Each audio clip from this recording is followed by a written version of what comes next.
Premier is required to create a live platform to go live. Yeah, we're live, Adrian. Countdown.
Hello and welcome to the regular Tuesday edition of Spurs Diehards TTID, Tottenham Till I Die. Tonight we're going to preview the Carabao Cup game, Coventry versus Spurs tomorrow, and pick who we think will play, as there's obviously going to be rotational changes in the team. A little bit on the team's play.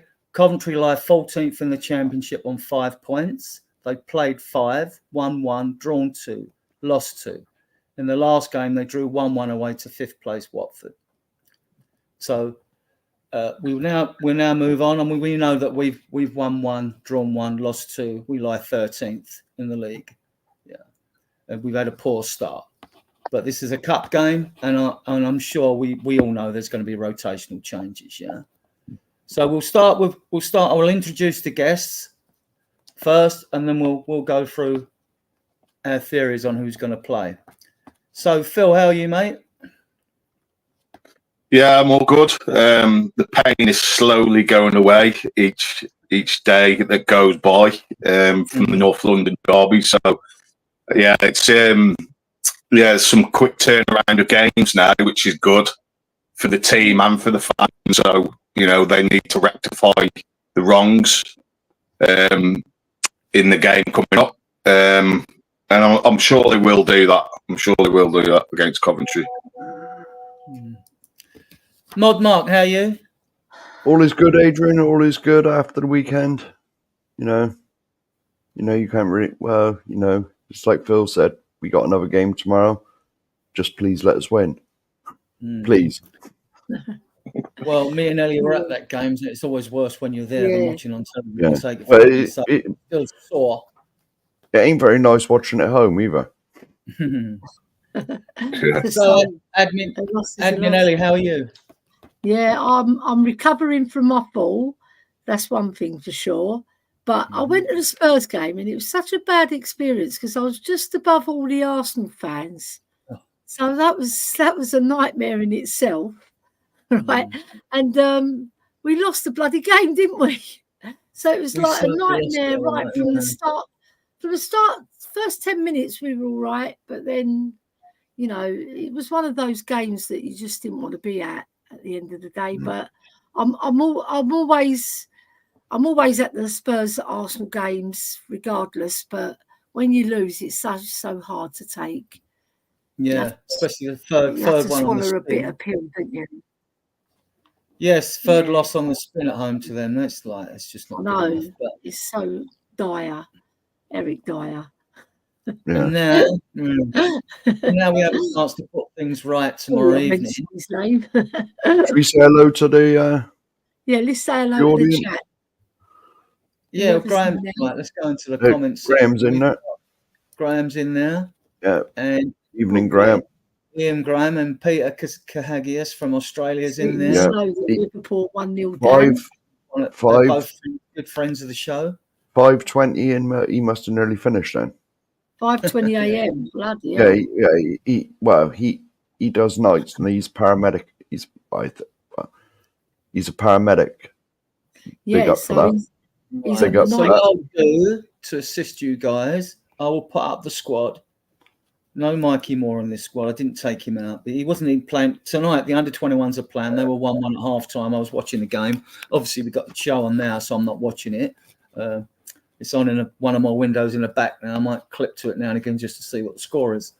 But no Mikey Moore for some reason. I don't know if he's got a slight knock. I'd expected him to play if he's not with the squad for tomorrow's game, unless he is 17. Let's not forget that. So maybe the under-18s have got an important game. I don't know. I'm just guessing on this. I really don't know. But guys, and you in the chat, you can join in if you want, right? That's fine when we're selecting this team here. Right, we're particularly line up from these players, right? And who you expect to play. Let's start with you, Phil. Just do the goalkeeper in the back four. Who do you expect to play to start? Or would you like to see start? And then we can do who we think Ange will actually start. Well, I'll go with the selection. What I would pick. I'd keep Vicario in goal. I'd probably play Spence right back, Dragusin and Van der Ven. With Davis at left back. And then I'll go with a midfield of Gray. We'll go for everyone with their back fives first, yeah? Otherwise, we'll cover all the show in like 2 minutes. The back five. Okay, yeah. So the back five, Spence, Dragusin, Van der Ven, and Davis for me with Vicario in goal. Interesting. I've got a sneaky feeling that Ange would probably play similar to that.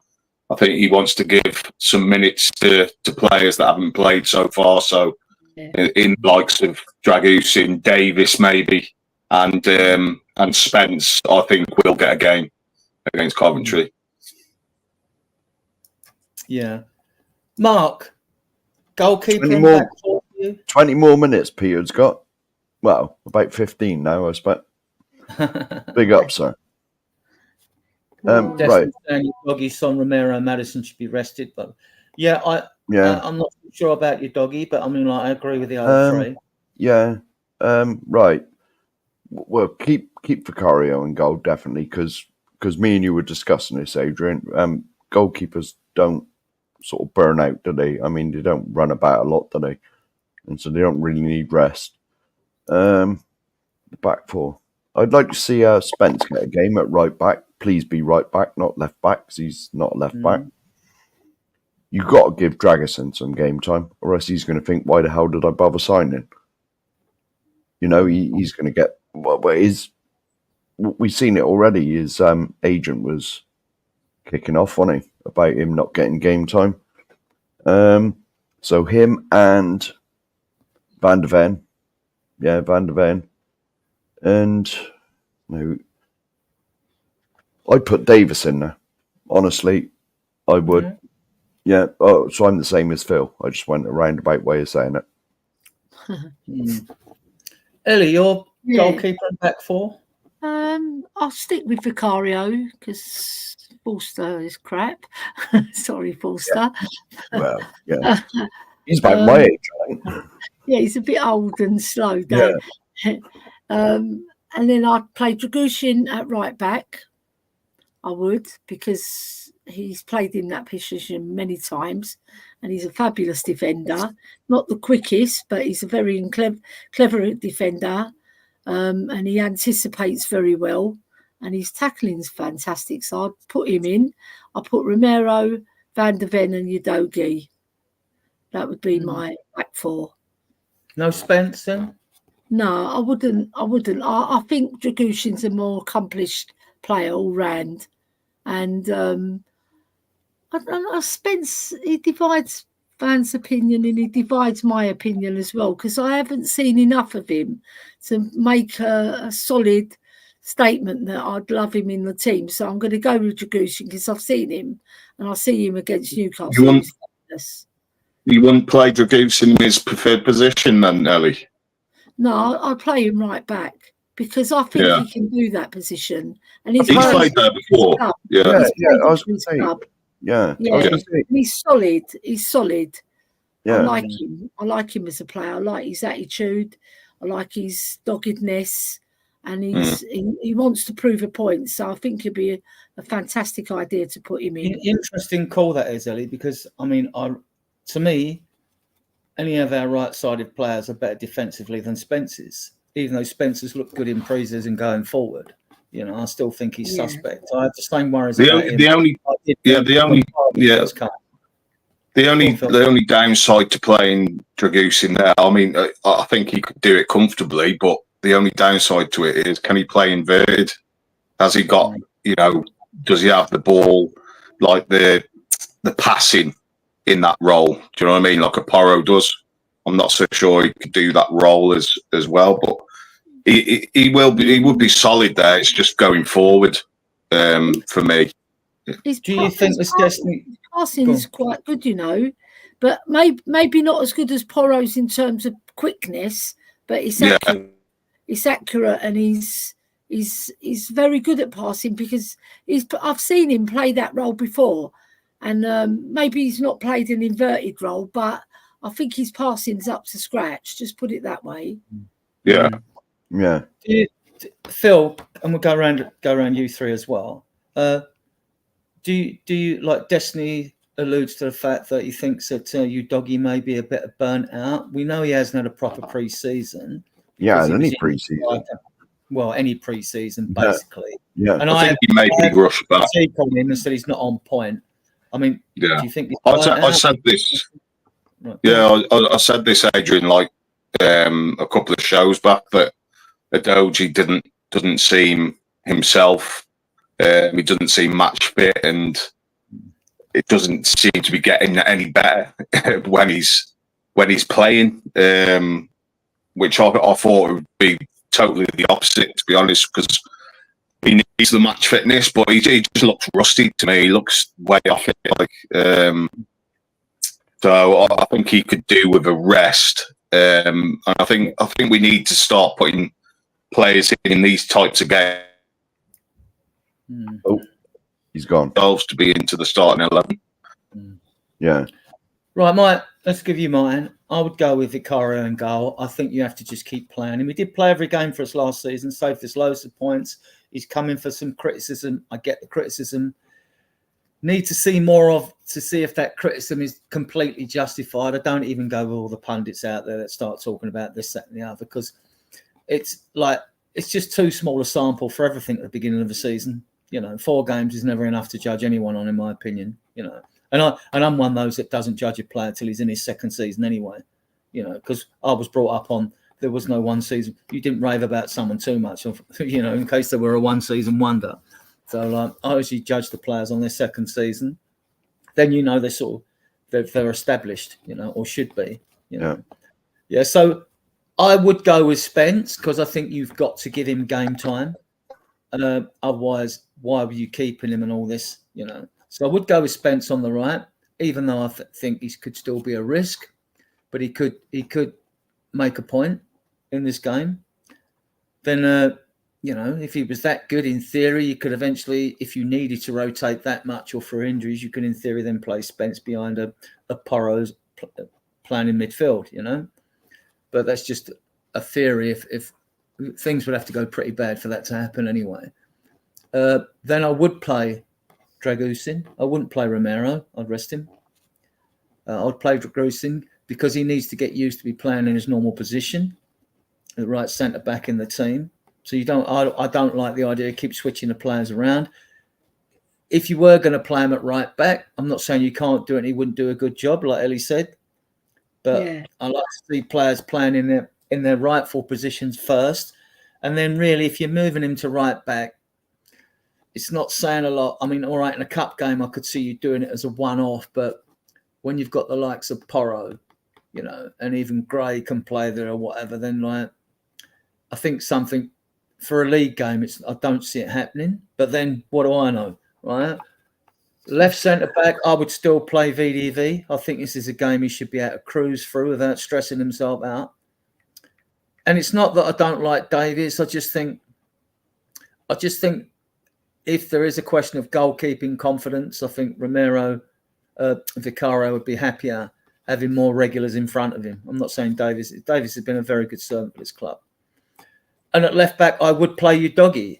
And the reason I'd play Udogie is because you've got to keep playing him. I mean, and this is also a fitness and him getting his sharpness back, his game sharpness back, which you don't get in training. So, and I think he needs the game time in his legs more so to get it back. And so I'd play them. But, you know, there's nothing who's to say any of us are right or wrong, and maybe Ange will pick a totally different back five than what we've picked, because you could shuffle them around. But listen, at least we got the option to shuffle things around. We didn't have them a couple of seasons ago. We didn't have any options. So, yeah. Well, let's move on there. This is going to be interesting, the midfield debate here, right?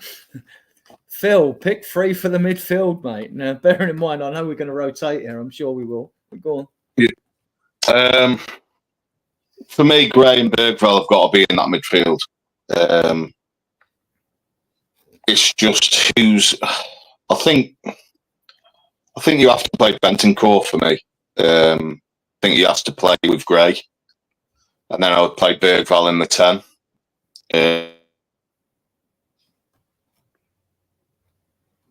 Sort of help Gray and Bergvall through the game. So that would be my midfield for me. I don't think Sarr is up to it at the minute. I don't know, he's gone way off it.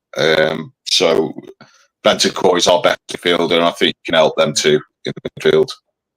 Yeah, join in the chat. Give us your midfield 3 as well. We will call you out. Right. So you're going, sorry, again, Phil? You're 3 Bentancur and Gray in the centre mid, and then I'd play Bergvall in the 10. Ooh, interesting. Yeah. Interesting. No. Mark. Ooh, yeah. Obviously, you want to see the youngsters get game time, but do you throw 2 of them in at once? I'd like to see at least one of them get in, but do you have that experience around them to try and sort of lead them through the game? Because if it goes pear-shaped, which I pray it doesn't, but if it does end up going pear-shaped, you know, I mean, you only got to look at what happened to Brennan the weekend when he had to delete his Instagram, whatever it was, because of all the abuse. I'd probably put Bentancur. I'd have Bergvall as a 10, because Maddison ain't really been doing a lot, in my opinion. And do you stick Sarr in there? Basuma's still injured. It's difficult, isn't it? Because I don't want to see Bergvall and Gray start there, you know, because if it's a difficult one, isn't it, Mark? Yeah, because if it goes, the game is so important. Yeah, it's so important for Ange to win this game. That if it goes Pete Tong, then they're going to be deleting their Twitter and Instagram and Lord knows what, you know. I mean, Bentancur definitely. Bergvall, because to be honest, what I've seen of him in pre-season, he looked like pretty good in that number 10. And then I suppose you're going to have to chuck Sarr in there. You know, because he's at least experienced. He's still young, I know, but I don't want to see these young'uns chucked in there and just chucked to the lions, basically. Because if it goes Pete Tong, we all know what's going to happen. The only reason why I say Gray in the midfield with Bentancur is because Gray has got experience in the Championship. Yeah, I suppose. And that is his sort of level that we know. That that's proven that is his level. Yeah. So in the Prem, it's not proven, but I think this is the type of game for him to sort of stake his claim, impress. Yeah. And I think it'd be good for him. Graham's got it. The next comment down, Adrian. Got to keep some balance and slot the youngsters in. Yeah, I completely agree. You can't just chuck them all in. It's like throwing them to the lions if it goes like Pete Tong. The thing is, we've only got 3 youngsters to choose from, really, who we bought. But I don't want. Moore's not available. Lankshire's not available. Is that correct? I know he's injured. Him, Basuma, and Richarlison are definitely out. Mikey Moore's not in the squad. What's wrong with Basuma? He's got a slight muscle He's strain. got a knock, hasn't he? He should be fit, according to the press conference today for the Brentford game. Yeah. Gray left back. That's interesting. Mm. Can he play left back as well? Can he? Our goal He can play anywhere, can't he? Ellie, who is your Josh Keeley? AJ? If you're in the chat, I sent you the link. I've sent you the link, AJ, if you can come on. Midfield 3, Ellie. I would put Bentancur, Gray, Bergvall. Because Bergvall do all the artistry work, link up play, moving the ball forward. Will be fabulous. I love him. Bentancur is Bentancur. He just has to find his niche again. He has to find a bit more guile about him as well, because he runs out of steam, which is understandable because he had a major injury. And then you've got Archie Gray, who's biting at the chomp because he hasn't been really given a chance. So this is his, like Phil said, he's had experience playing against Coventry City many times. And I think he'll rise to the occasion, because when you think about it, these positions are up for grabs.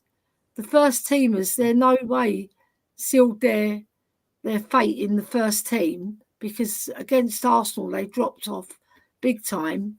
And they haven't been that disappointing in other matches, I must admit, because Newcastle we bossed. But I just think Archie Gray is a talent. He's a talent, but we need to see more of him so that we can assess him ourselves, and see what he's all about. What I've seen of him at Leeds, I liked, and every time I saw him, I thought he's a tasty player. He can move the ball quickly, and, he deserves a chance, the lad. We've paid 40 million for him. Why put him on the bench getting splinters when we can throw him in? And I don't think he's going to let us down. I mean, Coventry haven't been in good. I know we haven't been in good form recently, but if you look at Coventry's form as well in the championship, they're really bad at the moment. I think they're like 14th in the league. So it's still a tough place to get. You got to remember, under the lights tomorrow, that home crowd's going to be up. They'll be up for it, Mark. They'll be up for it. They'll be up for it to take a shadow of a doubt. Scalp. Well, of course they will. Yeah, they will, and they see we're reeling from the Arsenal match. Yeah, we've got to get back on the horse and make sure. I just don't want all the youngsters to be like thrown to the lions if it goes Pete Tong, because you know what it's going to be like. The whole fan base will go mad. Ellie, give us your midfield 3, and then we'll welcome AJ and let him go through his back 5. I just gave you him, Adrian. Did you? I was focused on something else. I do apologise. It's all right, darling. AJ, welcome to the show. AJ, all right, mate. Can you hear us? Yeah, I can hear you. I'm good. I'm good, Ellie. I hope you're feeling better now. Thank you. AJ. I like the cockerel. That's cheered me up. Just started. We've been going through the back 5 and the midfield 3. Give us your back 5 for this game. Who you think or you would like to see play in your back 5? I think Vicario needs more game time. He's a decent keeper, but he looks so petrified when in goal, when the corners are coming in. It looks like shell shock. Do you know what I mean? He looks absolutely terrified. He needs to play. He needs a decent game. I think the back 4 picks itself, except for I wouldn't have Romero. he would be benched. I'd have Dragusin in instead of him. Mm-hmm. I think Who else? Let's name the others, though. Name the other three, please. I just think, you got Udogie. Udogie needs to play. Mm-hmm. Definitely needs to play. Obviously, Van der Ven, he's reliable. You know what you're going to get from him every game. Mm-hmm. Davies isn't quite good enough, in my opinion. I wouldn't. That's fair enough. You don't want to upset the apple cart. You don't want to make too many changes. The team needs to be solid. You need a solid performance. So are you resting Porro then and putting Spence in, or are you playing Porro? No, I'd play Porro. Okay. Yeah, see, it's different. I wouldn't, but never mind. Right, give us your midfield three. You've got a lot of choices here. Benton Kerr would play.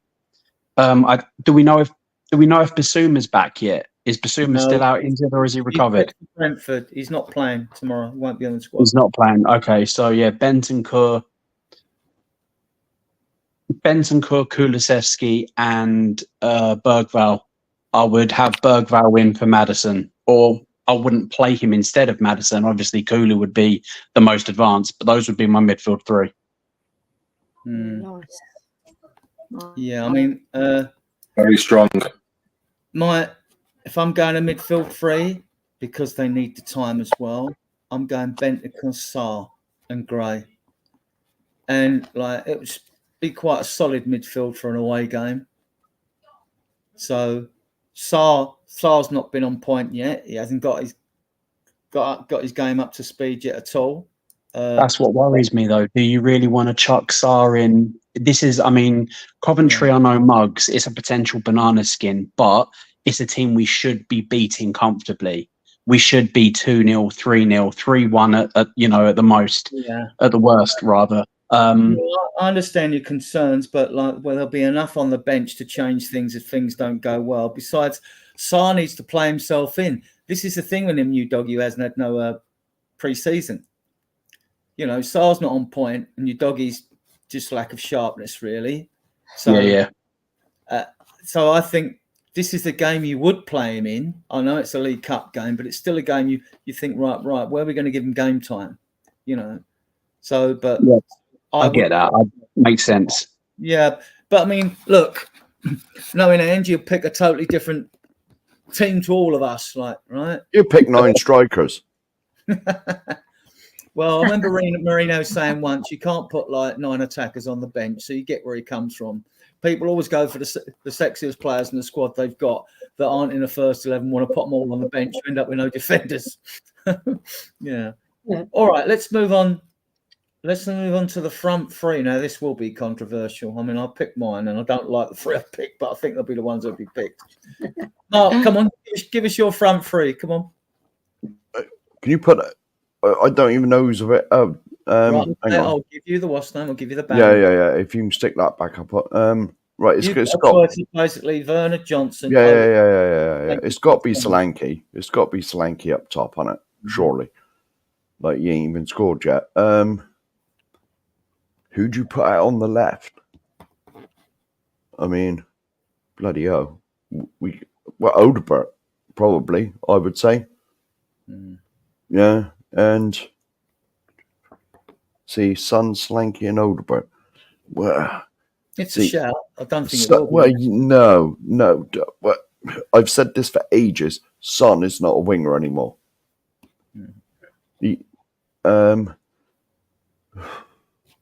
Do you stick? Well, it's gonna have to be Odebert on the left, Solanke in the middle. It's gonna have to be Birmingham, Kulu on the right, surely. But he is effective, sort of, but not really. So. Well, to be honest, our front three's been pretty non-existent all season, hasn't it? To be honest, Yeah, in 4 games, definitely. Here we go. Mr. Kaufman's got it. Sharon and Klinsmann and Anderton. Yeah, definitely. Yeah. Put them in. They'll do. Yeah. I'll change Anderton for Galvin. I like Tony Galvin. I'm from that era. I was a teenager. Ellie, give us your front three. I'll put for you. I would play I play Sonny just behind Solanke, right? Like, so roaming round the D. I wouldn't play him as the winger. And then I'll play Kulu on the left because he's a left footer. It's silly playing him on the right. And then I'll just play Solanke, and I wouldn't have a right winger. I'll just say, just forget about it, because we're not crossing that area. It doesn't matter, because if you've got Kulu on the left, he's on his natural left foot, and he can roam as well, because I've seen him roam to the right as well. And Sonny can do it. Sonny can roam right along that line, and he'll get in positions to score those worldy goals. I think he'll be fabulous, Sonny, like that. We waste him on the wing. Yeah. Phil, your take.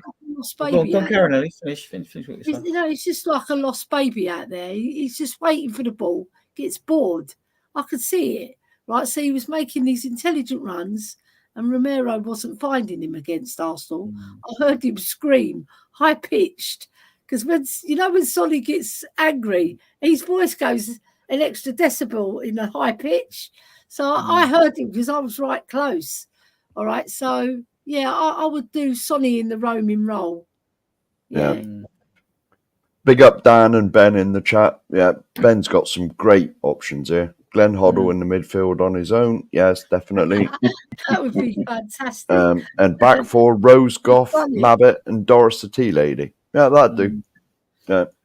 Doris, what a player. What a player. Can she ping a ball or what? Right. Anyway, Phil, your front three, please. You just bring the players up, Adrian. Can do that. Yeah. I had a sort of an idea, but it's just the one position that I was thinking of. I think Son's got to play up front for me. I'd play Odebert on the left, and then play Kulu with right wing. But I'd tell him to come inside rather than just hug the touchline. So I'd play Kulu sort of inside forward, and then Odebert hug the touchline, play him as a winger, and then play Sonny up top. AJ, your front three? Solanke up top, Odebert left, and if he wasn't included in the under-21s, if it's not because he's got a knock, if he's not included in the under-21s because he's available for the first team, I'd start more, because I'd rather start more, and if it's not working out, be able to bring him on, then chuck him on later and him not be effective. In pre-season, every single time that boy got on the ball, he received it in tight spaces, he drove at people, committed, he was bouncing off of people, so physical, miles ahead of Brennan Johnson, miles and miles ahead of Timo Werner.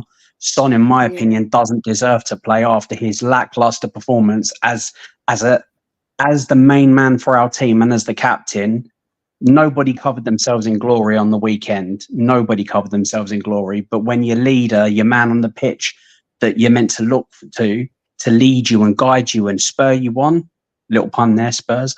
But when you're looking to him and you're not getting that leadership, you're not getting any output from him, he needs to understand, as does Maddison, as does Romero, if you are not performing for this club, you sit your ass down, and there are hungry young players that will come in and take your position. You fight to play for this club. You don't get to coast it. You perform. You've got fans that go to the stadium every week. You've got fans around the world that tune in to watch. So you repay them by putting in the performances. Yeah. My front three, because he hasn't had much game time, I think our friend Werner's going to get a start. Oh my God! Come on, Adrian. Oh no, I think he's going to start him though. I just think he likes wide players. Is that what you would start with though? No, it isn't. I'd You play reckon he's going to start Solanke. with Werner? I would play Odeberg, Solanke, and then I'd definitely play Decky on the right. We're away from home. He's a great player to have in your team away from home, right? Especially if you've made a couple of changes. I mean, we only brought Gray into the midfield. We brought Sarin, who's not on point. So it'd be nice to have Decky in front of him. He's a little insurance policy, isn't he? And he played well. I mean, him and VDV were our best players in the North London derby. And actually, Porro was decent as well. And that was about it. They were the ones that I thought were better for us, right? But, yeah. Adrian would have Jimmy Greaves in there. Isn't that right, Adrian? You'd have Jimmy Greaves in there. Well, if Greavesy was about, yeah, certainly have him in there. He just was just... Yeah, God rest his soul. Yeah, God rest his soul, man. I saw him when I was 7 years old. Yeah. I was 5.5 when I saw him. Yeah, but you don't know much at 5.5, do you? No. You haven't got much bonds. My dad sent me on the pitch and said, go over and get his autograph. I just went over to him. I said, hey, mister, can I have your autograph? Yeah. So, what I wanted to ask is, during the game, I mean, I believe in this game, because whether things are going well or badly, right, we will see substitutions. So, and normally it's anything from I looked at the Arsenal game, it's more the 70th minute. I got that because we did dominate the ball and then we did nothing with it. But I mean, like, so roughly on the hour mark or the latest round about the 70th minute, I think on the hour mark, because I think if things are going well, he's going to want to give some of these other players some minutes. AJ, who do you think will come on? I can see, depending on how it's going, I can see Maddison getting on. If he doesn't start Maddison, I can see Maddison getting on. I really don't want to see Brennan Johnson on at all in any capacity. I don't want to see Werner on, but it does worry me. It does worry me that they are genuine options that not only are they there, but they get used. It doesn't fill you full of confidence. I can see Gray getting on to some description. I wouldn't start both Bergvall and Gray. Like I said earlier, I don't think you don't want to be making wholesale changes. We saw what happened last season when he made 9 changes, and we couldn't get the job done. It went to penalties. We got eliminated. So I think he's going to start with, and I think he should start with a solid, reliable. I say solid and reliable, but more often than not, he should start with the senior players. 2 or 3 people in. Like I said, Son should be out of the team, Maddison and Romero. Yeah, and then Sar's worth a shout, like you said. If he's not going to start Sar, bring him on later on and 20 minutes left to go. Let him get some minutes in his legs. It is totally dependent, isn't it, on who he starts as to who he's then going to bring on. As long as it's not Johnson or Werner, I'll be happy. We'll come to Ben's comment once I've gone round you lot. What subs would you see, Phil? Phil, hello. It just broke up a little bit then. The front three I started with was Son up top, Odobert left, and Kulu. So I think Solanke will come on at some point. I think Johnson and Werner they'll get minutes in this game as well. Simply because we have to give minutes to squad players. We can't not give them minutes. They have to have minutes throughout the season, to help the first team out. It's a waste of time buying them. It's a waste of time buying them if you don't play them. I mean, that's what I mean. So, Werner, how bad Johnson and Werner are at this moment in time, you still have to give them minutes, because they might be the only option we have, if we do get injuries and whatnot. So I think they will get minutes. I think Maddison will come on at some point. If Bergvall. Oops. Oh, he's frozen. Yeah, I was going to say, he keeps going in and out. Yeah. Mark, who do you see coming on? on the hour mark or 70 minutes? Well, it's going to be some more strikers because you'll probably start with 9 of them. To be honest, it depends who he plays, doesn't it? I mean, who knows? Who knows? Yeah, I mean, it's a complete mystery. You know, I mean, I agree with Ben's comment. Exactly, they are. But I mean, if Gray don't start, surely he's got to get on. You know, because what's the point in buying him if you're not going to play him? You know, so I mean, it's like I said, I wouldn't start all the youngsters at once. You know, because if it goes Pete Tong, then they're just going to be thrown to the lions, and they'll have to delete Twitter and Instagram and whatever else. So who knows? But to be honest, with the tactics of the manager, I don't know what he's going to do. I honestly don't. Well, I just know it's going to be all-out attack, charge over the top, and that's it. So who knows? Who knows? I really don't know. Yeah. Ellie, what subs do you expect to see? You picked your team. What subs? We've definitely seen Madison if things aren't going so well. Somebody creates, you know, we wouldn't overlook him. Oh God, QPR have just equalised. I thought I heard someone shouting in the background. My husband shouted, right, right. And then I'm sure we're going to see Solanke. I don't think he's going to start Solanke. Like I said, I didn't put him in I think we'll see him if things are going wrong. But if things are going right, I don't think we see him. But other than that, I think we'll see Sarr as well. I think Sarr will get minutes in his legs because he hasn't impressed so far. And I think he'll be chomping at the bit as well to prove that his form needs to improve, right? That's one thing for sure. But he'll be really eager to get on. And when he came on against Arsenal, he was quite lively. He played all right. I thought he played okay. All right. But he's not the Sarr from last season because he was really impressive last season. I think he was our best midfielder by a country mile, right? And I just think we're going to see him. And we'll had 5 subs, aren't we? But I reckon he's only going to use 3. If everything's going wrong, though, I think we will see the 5 subs. And I reckon we'll see probably Porro. I would say, because he's an inverted right wing back and he likes that system. And we'll probably see Johnson last 20 minutes. Definitely. I reckon Johnson will get a run out if things are not going so well. But if they are, imagine those 3 will be put on. Yeah. I mean, all the new signings will play a part in this game, I'm sure of it. So I expect to see Bergvall and Gray. I mean, I'm saying Gray's starting. I don't know if he's going to start or not.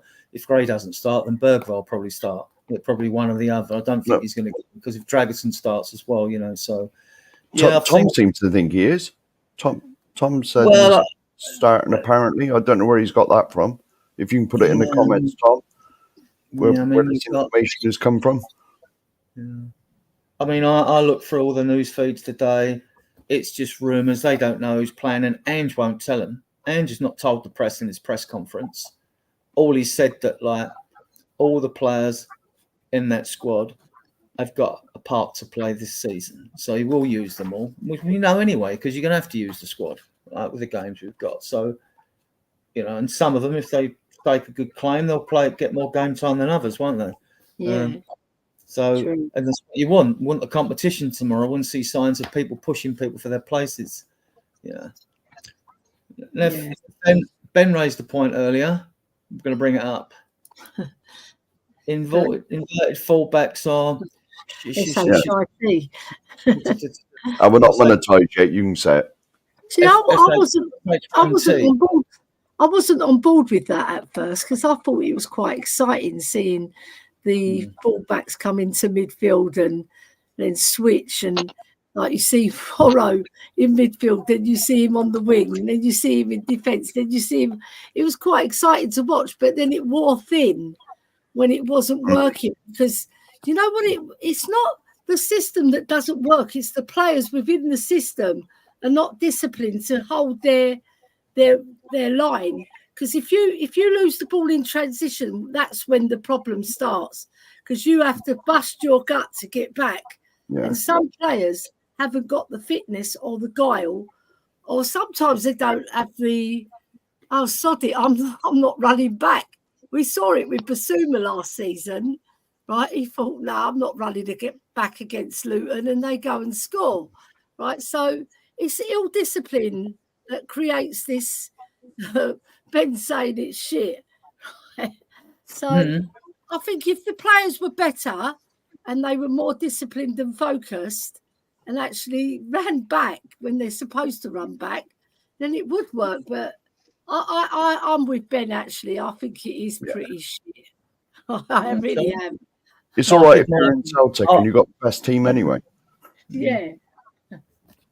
So, AJ, do you think the inverted fullbacks, or do you think we play with inverted fullbacks? Because I've got something to say on this. Do you think the inverted fullbacks is crap? We certainly play with inverted fullbacks. I can see the merit of it if you're not so rigid with it. The problem is it's all we do. They come inside, they occupy areas of the pitch. Certain other players like Maddison get crowded out. It all gets congested. You're drawing all the defenders into the same area, and it's going to limit what you can do creative wise. Personally, I would only invert if you're going to do it. Don't be so rigid.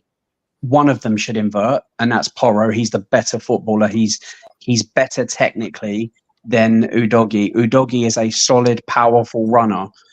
You want him to be overlapping. You want him to be overlapping your left wing. You want your left wing coming inside slightly. If that was happening, if we only inverted one and kept three at the back, you'd have more protection.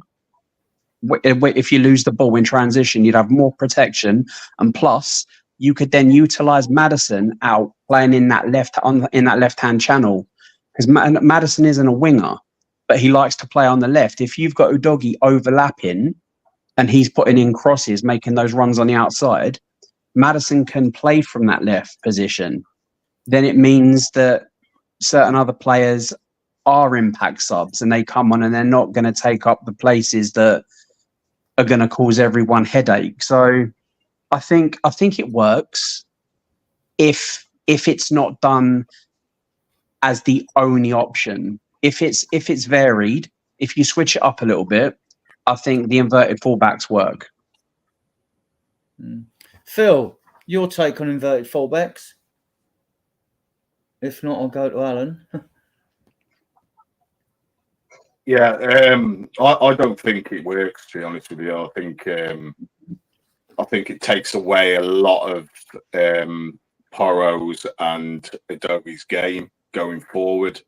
I think if you played them as actually fullbacks going forward instead of inverting, you'd see far more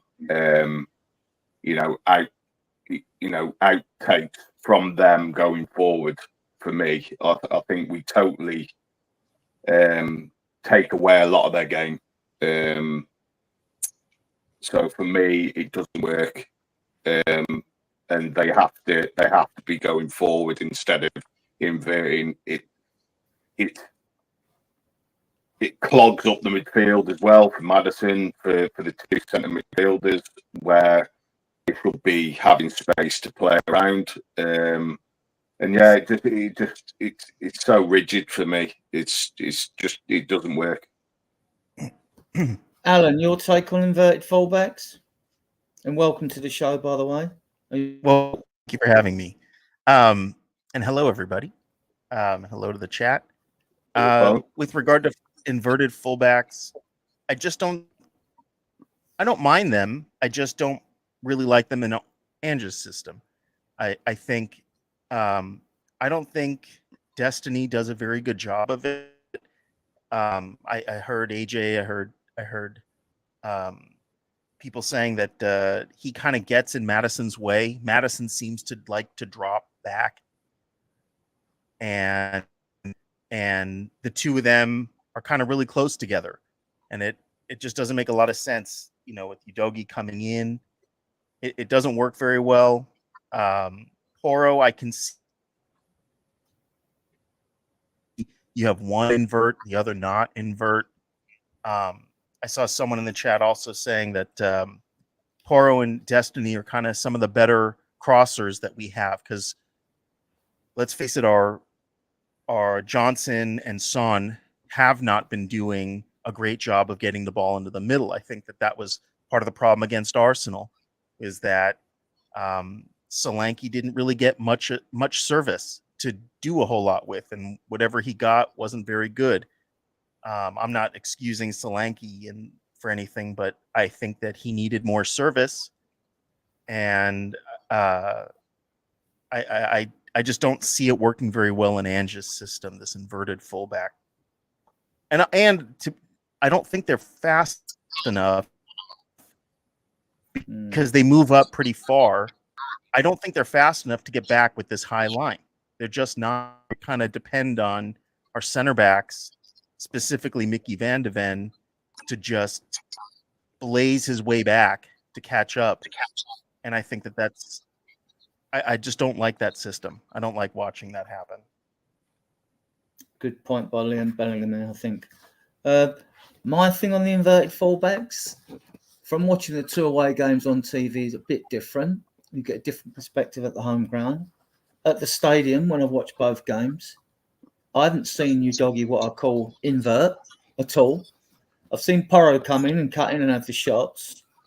Then with Maddison you've got a point about congesting the midfield, but the whole point is the link-up play and the overload. So Maddison's role is to play either through the centre or left of centre mainly, although he's got a bit of a free role, because then he'd drift into space where the Suma's coming forward, or you've got Porro and Decky on the right. So like when I'm looking at that, I don't see it inverted. Yeah, but it's just my opinion on it. I mean, we're only 4 games in, and it's just too small a sample for me to really form a firm opinion. It's just an opinion. But yeah, so we got a little difference of opinion here. There's nothing wrong with that. So, guys, I'll stay with you, Alan. Why aren't we scoring goals? Nice, easy question. Well, yeah. I mean, alluding back to what I was saying before, we're not doing a very good job crossing the ball into the box. I think doing much of that at all. I think Sonny hasn't been doing much of that at all, which is a problem, especially now that we have someone, Solanke, a big guy who, if you put the service in often enough, he will put the ball into the back of the net. He will. I'm confident of that. But he can't do what Harry Kane used to be able to do, which was make something out of nothing. We used to depend on that. Harry Kane could really change the game in an instant, even if our wingers weren't doing much of anything. I don't see Solanke doing that. I don't think he's attained that level yet. Maybe one day. But we're just not doing much. We're not getting the ball into the box for some reason. An awful lot. It's depressing. I see James Maddison, who he must be rattled or something about his shooting, because he had an opportunity and instead of taking the shot, he passed, and he really didn't pass to anybody. And Sonny's not taking a lot of shots. We have Sarr taking shots from outside the box. Yeah. Brennan Johnson kind of doesn't seem to know where the target is. So our forwards are just not doing a very good job. And I don't know what that is, because Ange in his press conference was saying that he's not telling them not to shoot. He's telling them to take shots. So and with the high line, you'd expect a lot of shots on goal, but we're not taking a lot of shots. We're not creating enough.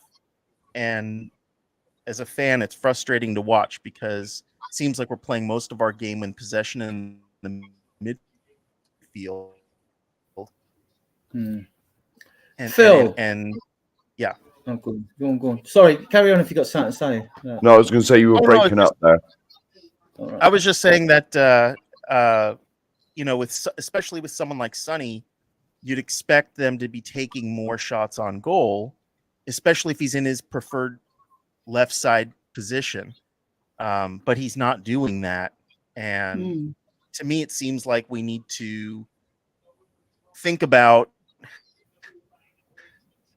having him not start, or maybe start and come out at the half.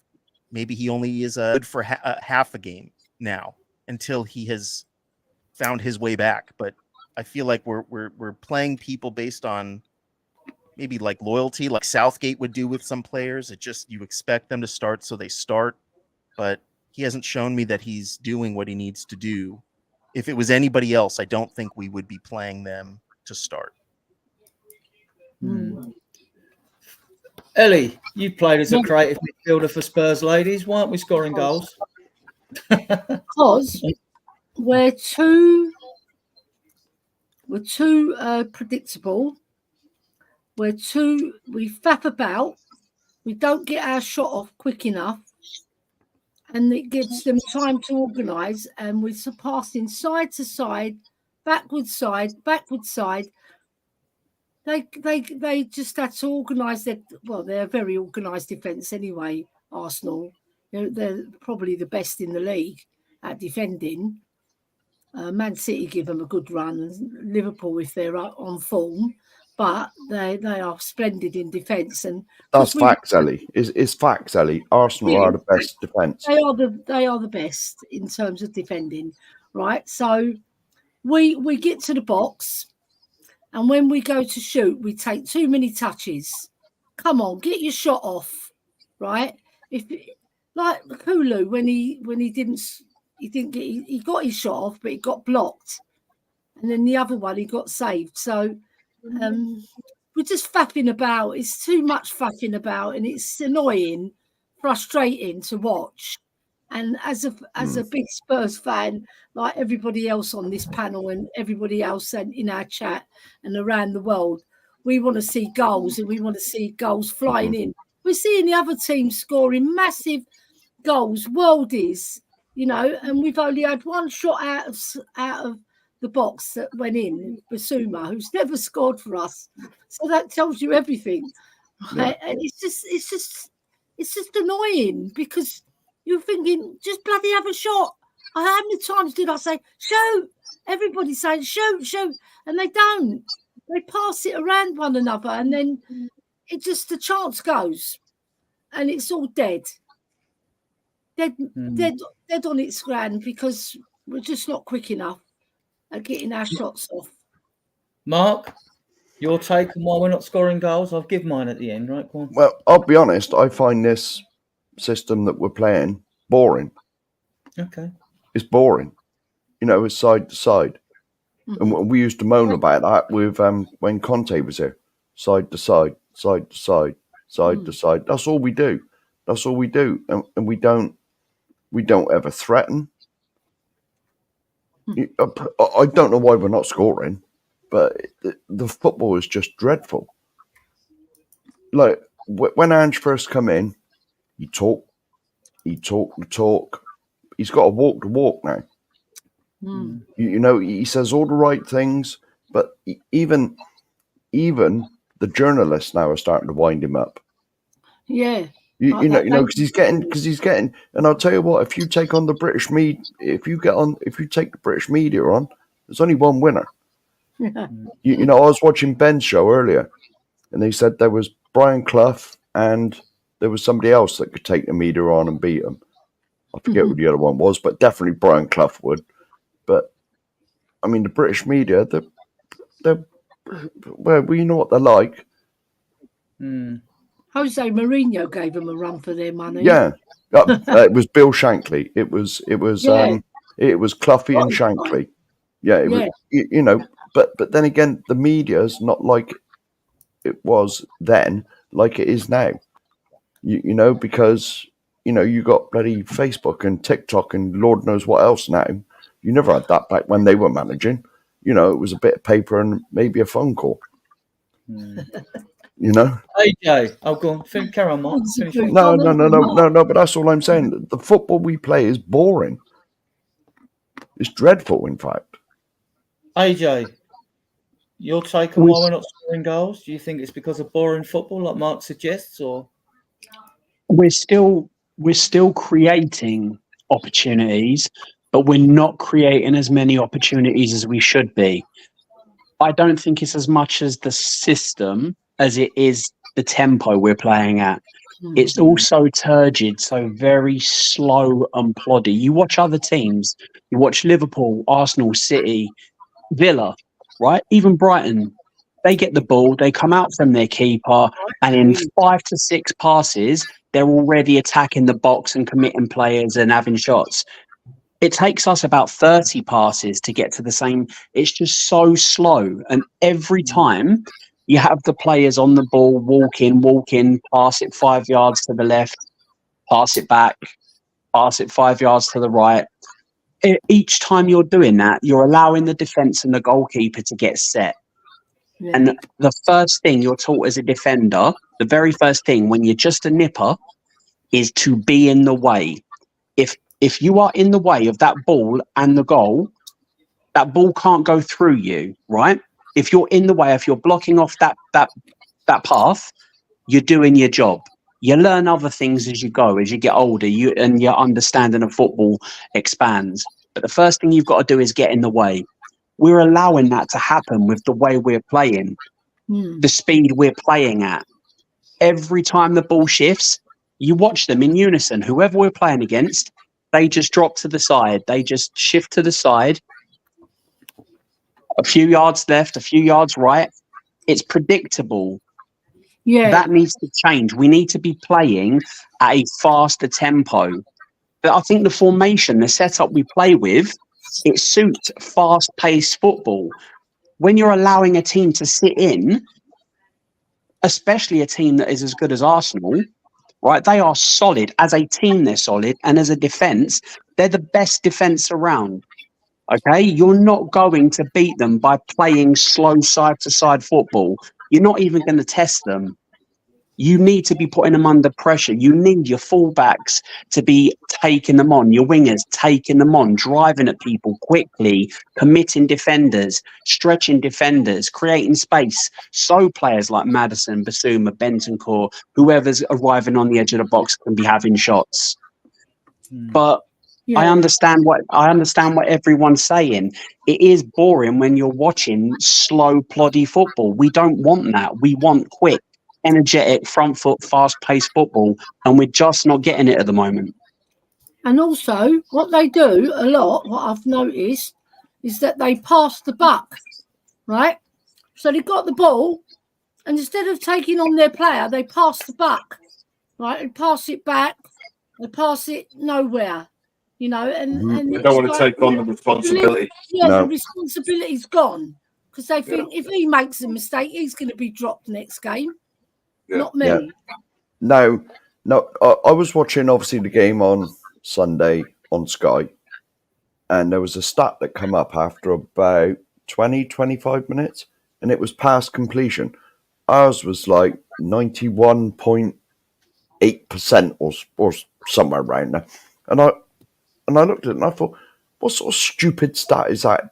No. That's easy to do when you're only passing the bloody thing 5 yards sideways all the time.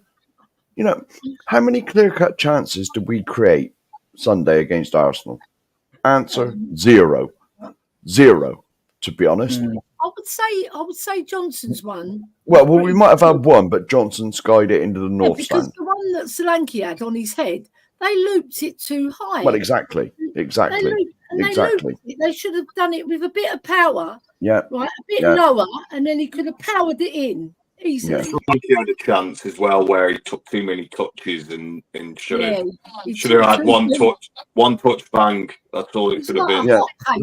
There we go. There we go. Hot cake. And then he tried to get it out of his feet and he didn't do it. No. Like he had too much time in it. And as I said on the show Sunday, we played directly the way that Arsenal wanted us to play because they let us play. Because they let us play like that. Right? This system is absolutely shocking. We kind of predicted it, right? It was going to be a lot of possession, but not a lot of a lot of joy. Yeah, it's dreadful. Yeah, and a loss to your North London rivals. You know, I mean, like it acts as a gagging filter. What can you say after that apart from be so bitterly disappointed, like I was coming away from the game? I know. Yeah, I wanted to get home basically. I just wanted to get home. But my take on it, I felt like diving into the Arsenal fans and telling them all to shut up. You know what I mean? I would have killed myself. I already had one bad fall. I didn't need another one. I agree with a lot's been said and the comments in the chat. I mean, to me, can I have my 50 pence piece on this? Just to go. Yeah. So basically, we lack intelligence in the final third. I think with Johnson and even any of our wingers, I'd bring Son into this as well. We lack intelligence in the final third. We lack cohesion. We lack chemistry in the front three. It's just at the moment there's just no chemistry between the front three. It's just they're playing for themselves. They're not playing for the team. For me, it's all individually. I just can't see it getting any better at the moment. No. So, apart from what you've said, would you add that we lack bravery in the final third as well? We're frightened to take this. Ellie is spot on with our wingers, right? Cut back because they don't want the responsibility to take on their man. They think it's the easy option to cut back, just play it into midfield again, and then we're back to square one. We're in a different phase of play. Do you know what I mean? So I want my wingers to take on their man, have the confidence to take on their man, and actually have an end product at the end of it. But none of our wingers have that. None of them. I get that. My take on the 4 games I've seen in comparison to last, and I'm doing my take on what I've seen pre-season, watching all the games, and I'm always looking for patterns and overloads, looking at the midfield, looking at the attack and that, and I'm looking at things. I have seen an improvement in the play, but it doesn't lead to anything. By improvement, before everybody laughs, right? What I mean is that last season there are many games, right, when we had to bring on Ellie's stalwart Højbjerg onto the field or Skip to like bridge the midfield, give us a bit of solidity there, because we were getting a bit overrun by teams. Now, we've played 2 of the best teams in the Premier League, and Arsenal and Newcastle, and that hasn't happened. And we played Leicester and whatever. But the problem is, so I've seen improvement in the midfield play, but it's not fast enough. It's not quick enough. All the teams I watch, I think football today is very robotic. They all play the same way. They all play that side to side. Watch any game. They all play the same way. It's like we have one coaching manual, and that is like the be-all and end-all of how football should be played. Up front, although I blame the midfield for not creating enough chances or trying to walk it in against Newcastle, when you got 48 touches in their penalty area, you should be scoring goals, right? So when I see that is disappointing as well. And also with the mid, you've also got to give options to your midfielders as well. I mean, like, where's the running off the ball? Son will do the odd run, someone will do the odd run. The forwards, they're static all the time. They're static. This is laziness. This is lazy football. Keep moving. Give your opponents something to think about. And in midfield, when we've been at our best, it's when we move fast, slick football. Fast, slick, interpassing football, and keep it going. And so when we've done that, we've won. When we've had, I mean, what was frustrating last season as well was when we were a goal down, we won a few of those games in the last 20 minutes. Suddenly we upped the tempo. Why don't we up the tempo earlier in the game? This is what gets 20 minutes here and there, though, Adrian. It's not good enough. It's not. I won't defend the inoffensive. I'll pick out things that I think are good. you can see things that have been done on the training field. I can see we've worked on at least 1 or 2 types of free kicks, which I've picked up from Nick Montgomery and Sergio Mendes, although I think they're also supposed to be able the defensive side as well. I don't know, because we've got 5 first-team coaches and a goalkeeping coach. That's 6, so you should be able to sort that out. I've seen that, and see, we all see the free kick when Son and Maddison linked up, passed the ball to Porro, had a shot from outside the box, which fans have been screaming for. But it's just, my issue is Ange needs, it's not a best first 11. It's not about that with me. It's got to be a best first 18 squad, right? Now you've got 11 players on the pitch, 5 subs. You are allowed 2 concussion subs a game at 17, right? So, you're talking about players. And what he's got to do throughout the season and change it against the way other teams may play, he's got to find several blends of a midfield three that work and several blends of a front three that work. And that's if we've got the players to do it, right?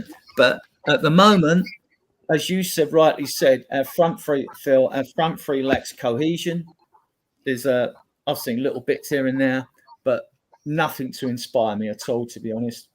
And the midfield looks bland as well. It does, because you get in the final third. I'll give Maddison his due. Whether he's playing good or bad, at least he'll try and put that ball through, right? Yeah. He'll take a risk, right? When you get down to the byline, I've seen it when wingers have took unjustified criticism. Well, you won't see it on the telly because we broke so fast or whatever. The winger's down the byline, there's no one in the box, right? So there are caveats you can add to this, but the midfield need to move the ball a lot quicker, and the front three, we need to see more movement up front. Adrian, can I just say, right? I think we made a massive, bad decision as a club, to be honest with you. Because we've brought in these wingers that aren't good enough. They lack quality in the final third. And I think that we should have a formation change 100%. 2 up front should be a Son and Solanke up top.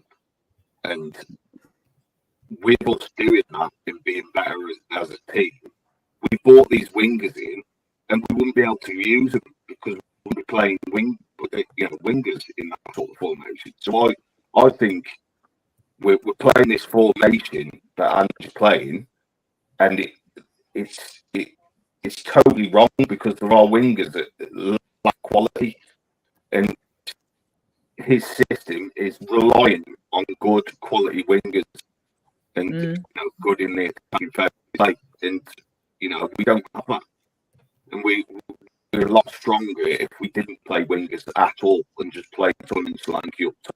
Madison would be out. Isn't that the problem, Alan? We've got too many work in progresses in the squad rather than having ready players. Yeah. I still feel like we lost our world-class player in Harry Kane, who I feel like would have made such a difference for us. And it's a kind of a failing, I think, from the top down that we didn't just build this amazing team around him. I think he would have stayed had we invested. Of course he would. Of course he would. Would have stayed. And he went to a team that had built around a different, Lewandowski. So when he left, it was open for him to go in and slot in there. I think we do have too many project players. And again, I think that starts from the top. It seems like that's what Levy likes to do. At least seems that we've always done, right? With Pochettino, we did that. And then they keep rebuilding and rebuilding and rebuilding. And it just doesn't help. Every time we get a really good player, they want to succeed more than what Tottenham can offer them. And then they leave. Yeah. And we've only got to look at one person for that. Yeah.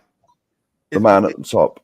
But we kind of, in America, we call them, like farm leagues or whatever, in baseball. Or feeder teams. I feel like we're becoming a feeder team for other teams so that they can do better elsewhere. And it's not a great feeling. And this is after we built a £1 billion stadium. Yeah. To attract the best players in the world. and compete. We're kings of FFP and all that. We got the spending power of God knows what. You know.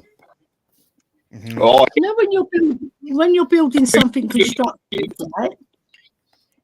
And when you're building something constructive, you have to have a plan of action, and you have to have players that can actually play your system. Like my brother said, we've got too many players who can't play the system, so it breaks down. The house falls down.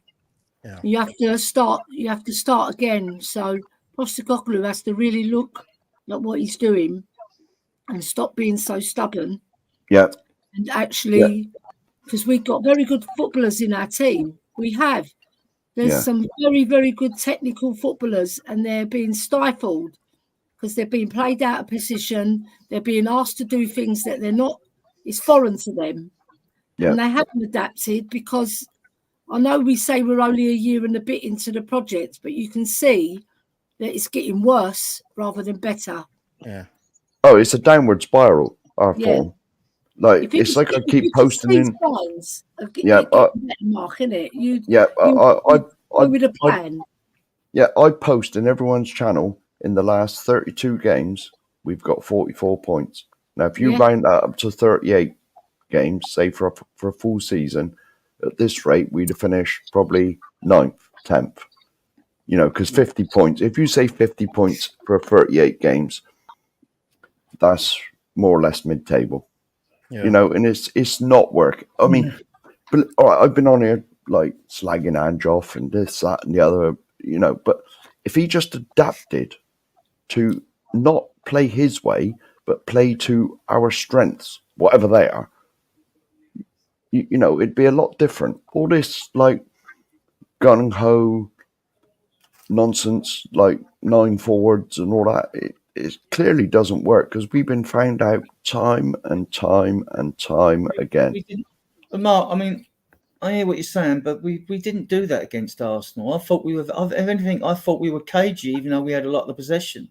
I thought we were trying to take risks, move the ball quickly, beat the man in case if we lost the ball, they might break on us. I mean, I sensed that during the game. Alan, I don't know, what did you think? Did you watch the game or take it? Oh yeah, watch the game, and our passing wasn't that great.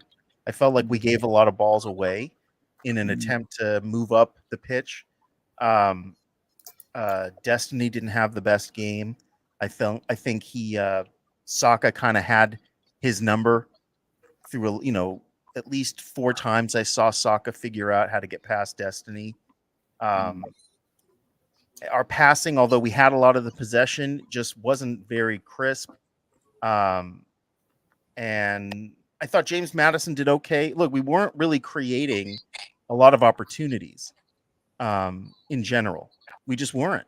It was pretty frustrating. And what's more frustrating is Arsenal had so much less possession, but the possession they did have, they always looked dangerous, like they were going to score a goal. Their set pieces, Saka missed one that he should have scored. It just seemed like they knew how to execute. That's the difference. They've got proven winners in front of goal, and we don't have that. Well, and let's face it, it was a defender that scored for them. Yeah. No. Yeah. On a set piece, again, in a corner where Vicario really should have come out and punched that ball away, and he stood back and just let that ball go in. Yeah. I mean, ball go in. It was a really good header. I said on the show Sunday, what disappointed me more than that is whoever scored. I can't remember who scored for Arsenal, but like whoever scored that goal, Gabriel, he was 3 yards out, 4 at the most. Now I want my keeper, especially the 6-yard area. I want my keeper, not the whole 6-yard area, but them bits between the posts, that area. You want him to command that. Anything that comes into that area, that's mine. Not let someone get their head on it. Because at the end of the day, the keeper can stretch his arms and like use his hands. It's what I see. When watching the Champions League, I see like Thibaut Courtois. Yeah, they come out and they punch the ball away or they go Yeah. out. They're more They're aggressive. physically more adept, because if you see Vicario, he's a very slight goalkeeper. He's very slim.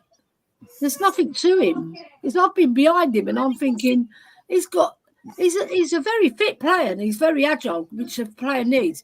But you also need to make yourself big in the goal. I think they need to work on his physicality. Mm-hmm. Yeah, and a little bit more built up, give him a few more steaks, send him round my house. Oh, you feed him up, Ali, allegedly. He's a bit too slim for my liking for a goalkeeper. You had David De Gea. David De Gea was slim as well, but he had height. I think Vicario's tall as well, don't get me wrong, but it's just, I think he's a bit weak physically. But he is a good goalie, no doubt, because he showed last season he's a very good goalie. I just think he has to work more physical, get his strength up. Mm-hmm. Well, I'm not. Well, I am sort of criticising him. I am sort of criticising him, but I just want him to be more dominant in that 6-yard box.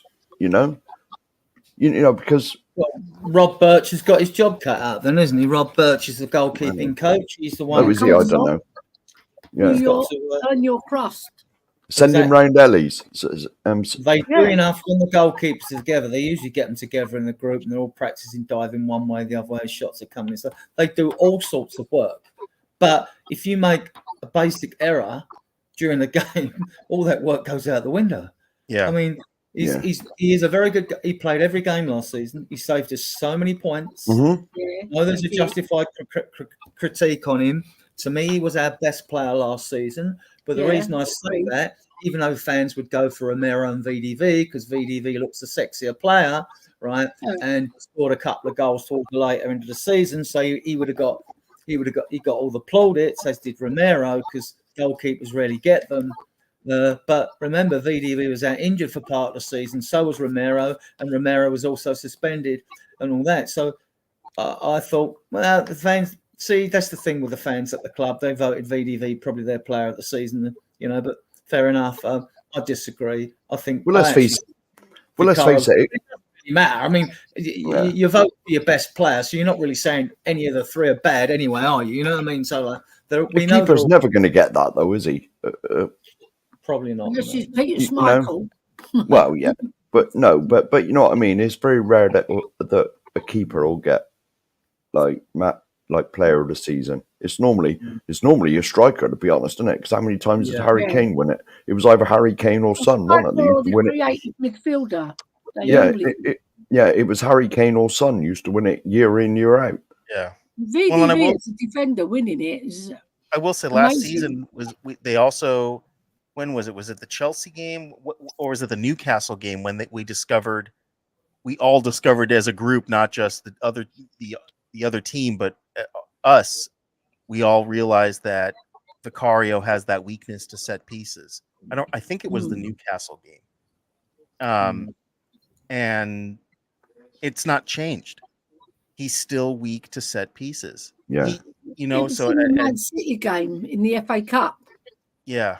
We had this problem with Lloris. We had this problem with Lloris when he was here. Yeah.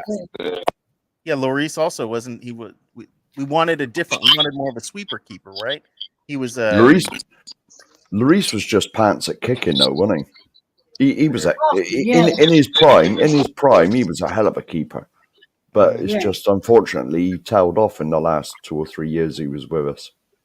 And his kicking was every time there was a back pass to him, I used to turn the telly off because you never knew where it was going to go. Guys, I've yet to see a referee. I mean, I haven't watched probably as many games this season as the people who watch every game on Sky. Right? I've yet to see a referee enforce this new rule. All this pushing and shoving in the box. I've not seen it yet. I don't know what the new rule is actually supposed to be. I think it's brought in to help referees more than it's to help players, to help them make decisions. Yeah. What did you make of I mean, we've all seen penalties given for the slightest touch whatsoever, right, in the box. Son's won against Arsenal on the 3-0 win, right? That penalty was very soft in my opinion, right? So that's one against them. Not saying this is sour grapes, but I don't even know what a foul in the penalty area is now anymore. I really don't. I mean, know. if you can push Romero a yard, right, and they say, oh, that's just stuff in the box, and what constitutes a free kick or not? You know, Arsenal won the game fair enough. I'm not going on about the game and won it this grapes. They won the game, fair enough. But I mean, like, how is we as fans supposed to judge what is a penalty and what isn't? I don't think that's a foul. He gives him a little nudge. I think Romero. It wasn't a little nudge. It was a reasonably They're firm both nudge. hands off Yeah, him. but Romero Both lost hands, his right? mind. He's lost his mind completely. And with both hands. So all right. If it wasn't, I'm not saying if it was Spurs or any other game, right? In any other game, right? I don't want to sound like sour grapes or anything like that. But any other, right? First of all, I was asking myself when it's a decision in the box, no matter what teams are playing, is it a foul? That's what I Not was for saying. me. Is it a foul? No. A push, I don't know. Not for me. Yeah, you I've see, heard it's both great. I sides. still think I've it's heard great. some people say yes, some people say no. Yeah. It's subjective, isn't it? Yeah. All I mean, these things are subjective. Media when it love comes it. to it, He's lost his mind for me. He's lost his mind for me, and I think he's had a little nudge in that, but he totally, it's his fault for losing his mind. He gets a little shove in the back, right? He's a big defender. He's meant to be an Argentinian defender. You know, he's meant to be a rough defender in the box. You know, and for me, it's a little bit soft for my liking, and it wasn't a foul. It wasn't a foul. Well, and then you think, like, what does he play a game by? Did he gain an advantage? I mean, last If year, if he goes down, Adrian, if he goes down off the push and he falls down, that goes to VAR. But because he stood up, he's got the little nudge in the back, and he's not gone to ground. That's saved from it being disallowed. We had the same debate last year when Decky got the kick in the back of his heel, right? And nothing was given. They immediately went up the other end of the field and scored, didn't they? I mean, did you remember that? Because then Maddison went down too dramatically on the edge of the area after Decky got kicked in the back of his heel, right? Which would probably give the referee a get out of jail card, right? In my opinion. And it wasn't given. So, but it was, to me, that was a foul. You've kicked him in the back of the heel. That is a foul. So what constitutes a hard enough kick or a hard enough push to be a foul? I mean, like, I think referees are bottling it personally in some of these situations. Like, I just think, like, they're frightened.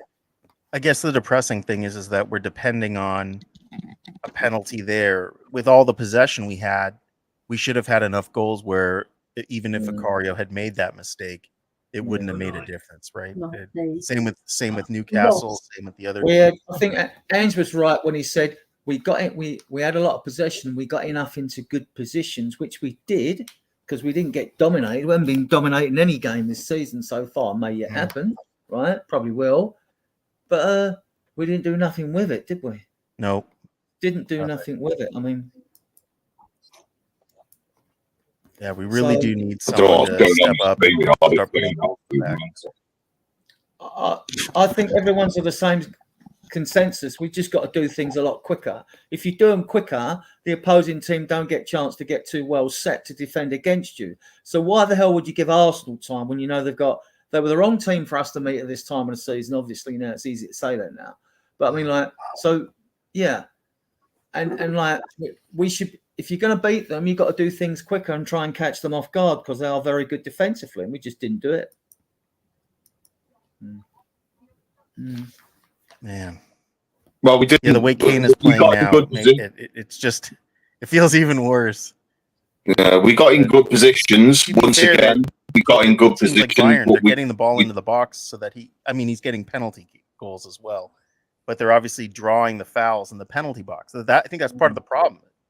We're not doing much in the box. We're just kind of passing around and losing the ball.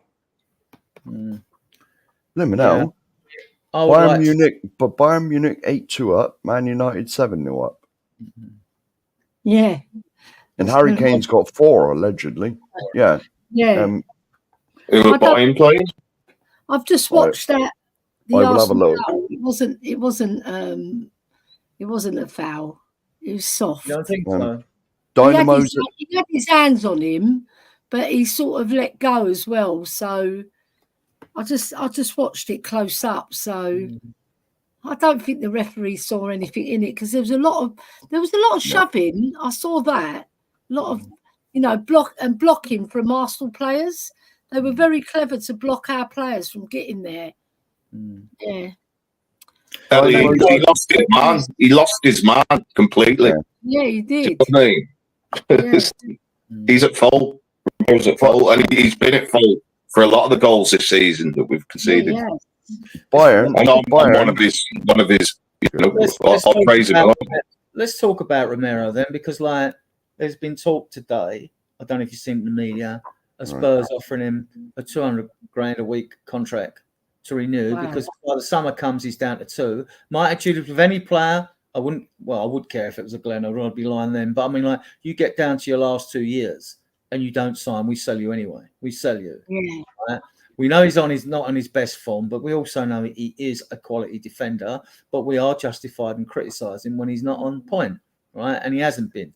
Did you also notice? I noticed like when he came back from the World Cup win, he started the season quite similar as well. He wasn't quite at it, and when you know he's not quite at it, is when he plays quarterback for us. Everything goes through him, right? But at times you see it a bit casual on the ball, and you think, can you move the ball quicker? I won't fault him if he's got no movement in front of him to give the ball to till someone comes, because Basuma should be coming. That's his role. He should be coming deep, not Madison to pick the ball up off the back four, in a central position anyway, So Romero, guys, yeah? You'd be quite happy for him to sign a new contract though, yeah? I would. But at the same time, it seems like the trend is they play a certain way at Spurs, they leave and they do better elsewhere. Yeah. Brian Hill is doing much better wherever he is. Girona, I think, is where he's at. Yeah. Corona. And we've seen it with Eric Dyer, which is crazy because it's Eric Dyer. But he was doing so much better for Bayern. We just see it pretty much wherever they go. I don't know what it is about our team that stifles these players' abilities. We're just not playing the system that the team that with the players that we've got. They're obviously not gelling with the system. And then that becomes the question: how hard do you try to fit a square peg through a round hole? Or do you start to try something different? We got no chance of that. Yeah, he's stuck in his ways, isn't he, Ange? Eric Dyer got on at 68 minutes tonight. Yeah. He replaced Kim Min-jae. Yeah. Yeah. And when it comes to getting Romero, I think no matter what we do, even if we lock him down with a longer contract, I think someone will come in and he will go somewhere else because he wants to win. He knows what winning feels like and tastes like, and he wants that. And I wouldn't blame him if he left, because I don't think the ownership shows the desire to win as much as other clubs. Yeah. And the ambition as well, Alan. Yeah. There is that. On the question of ambition, that is an interesting point, because Lloris come and stayed with us all that time, and I believe he stayed, 1, because he loved the club, and 2, because he was a World Cup winner, so he'd won the biggest prize. Romero's in a better position. He's won the World Cup and 2 Copa Americas. Yeah. So he's won the 2 best prizes he can win in football without winning, Champions League or a European trophy or an FA Cup, League Cup, whatever. So he has turned around and said, I do think he's got well attached to the fans. Players I know that are definitely well attached to the club of Porro. He loves it here, really loves it here, Yeah. Dario does as well, funnily enough, you know. Saar is another one who does. I don't know if and I would have thought the love shown to the younger players like VDV and Udogie, I do think that influences them in their decisions. Like they want to win things, but with younger players, at least they've got time on their side, Yeah. which can give us a bit of a breathing space and not worry so much, you know. I don't want to be funny, Adrian. But I hate slagging the club off all the time, and I really do, because I'm the biggest Spurs fan as everybody here. Yeah. Right, but let's face it, if you were Romero, right, what would you do if you had 2 years left on your contract, like he's going to have in the summer, and you knew that Real Madrid was sniffing about? Yeah. I'm not in his head. I don't. Well, hang on a minute. If he hadn't won the World Cup and 2 Copa Americas, he's going. He's leaving. No, but having an experience at a club, I mean, we can't just turn around and blatantly say, yeah, he'll go. Some players are happy. What happens when we've tried to poach lesser players from foreign clubs and they've been happy where they are? And Adrian. Yeah. Every time Real Madrid come in for our players, they get them. Gareth Bale, Modric, gone. Yeah. But and the thing is as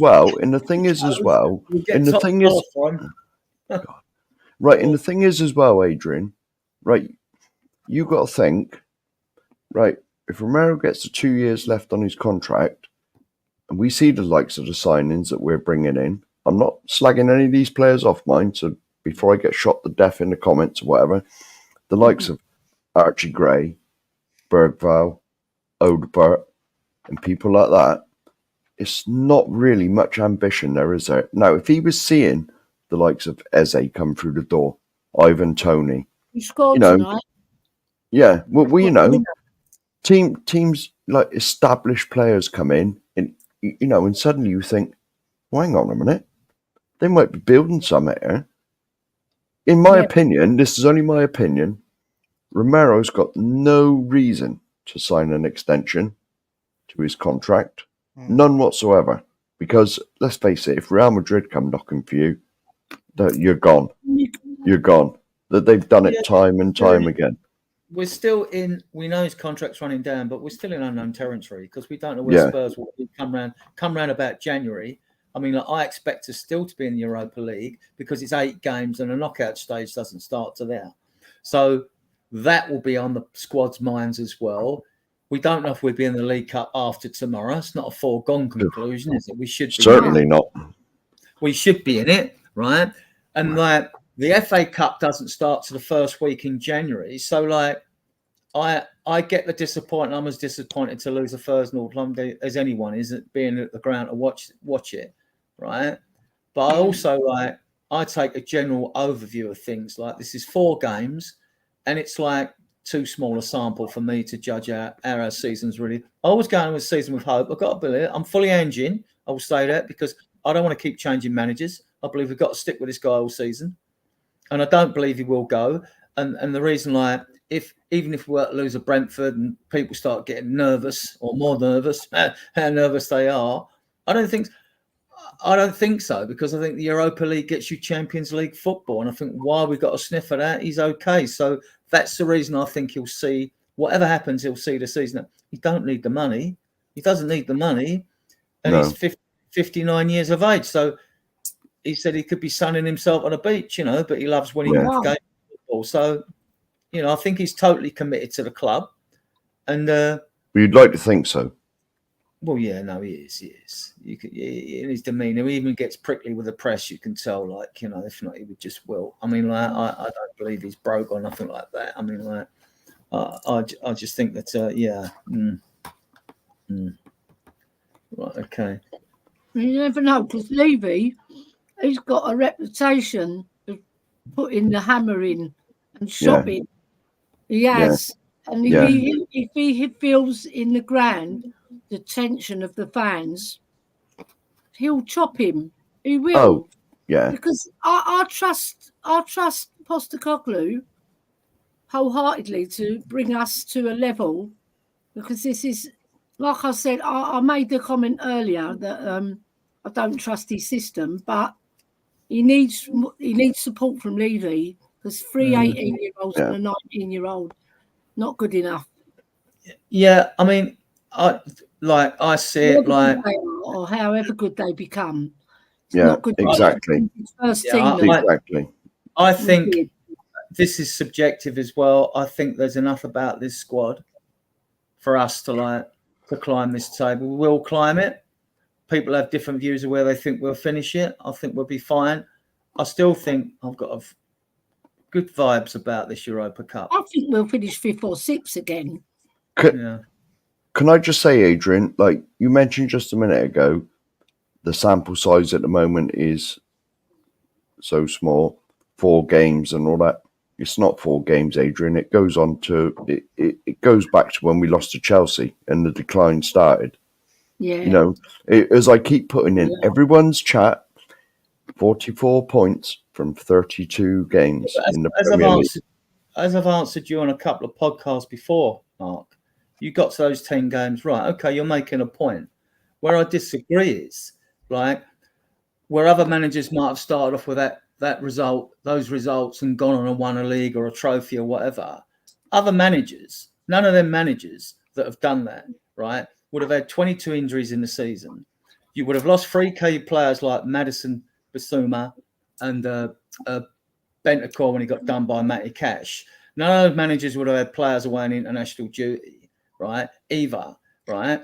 And then you're talking about 3 suspensions to Basuma, 1 suspension to Romero, right? All that adversity. Just think about that. We were playing Royal and Davis, bear me out, Royal and Davis at centre back for most of the season, and he still finishes 5th. That does not tell me their manager is clueless. And manager's got something, but you can disagree with that. That's fine. Yeah. No.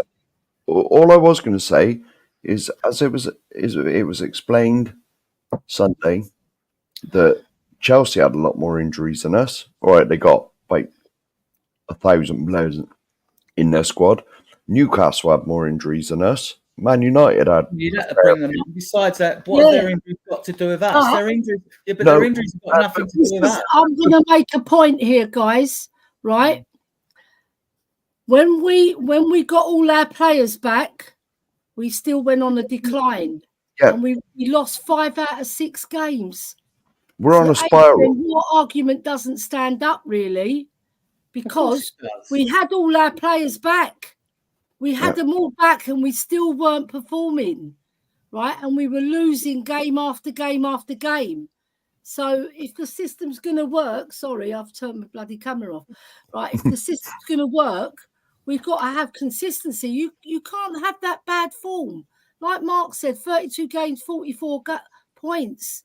And a lot of that... Hold on. I can counter that, Adrian. I get what you're saying, but I can counter that. Maddison come back for his injury, wasn't back to his best. Bentancur had the ACL comeback, wasn't at his best.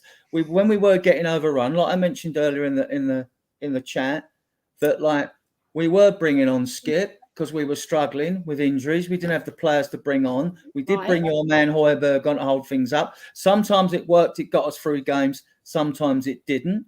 No, I mean, we're going to have to disagree on this. Then you have to bring it back to Levy. He comes in. And he comes into a team. What? He comes into a team to start his first season and loses arguably the world's best striker as well. And we finished 5th. I mean, guys, okay, you're entitled to your opinions. That's fine. But I mean, my opinion, I disagree. I think he did very well to get us 5th last season. Oh God, no. Really? What should he have done? Won the league then, Mark? No. As I said to you Sunday, and I said it about 5 times Sunday, 95% of teams that are top after 10 games get the top 4. And I know you're going to say we had 28 injuries or whatever it was, but so did every other team. But you say you like a fact-based and stats-based show. That is a fact. 95%. Yeah, they may well have done, but I bet you teams that win the league usually have a lot of luck with injuries, a lot of luck with suspensions. There's things that go your way. And I wasn't expecting us to win the league. I wasn't. No. I'm not saying that about us. I'm saying about others. I'm saying, and I stand by it, with all that went on, all that could go wrong last season that went wrong, right? I think he did well to get 5th.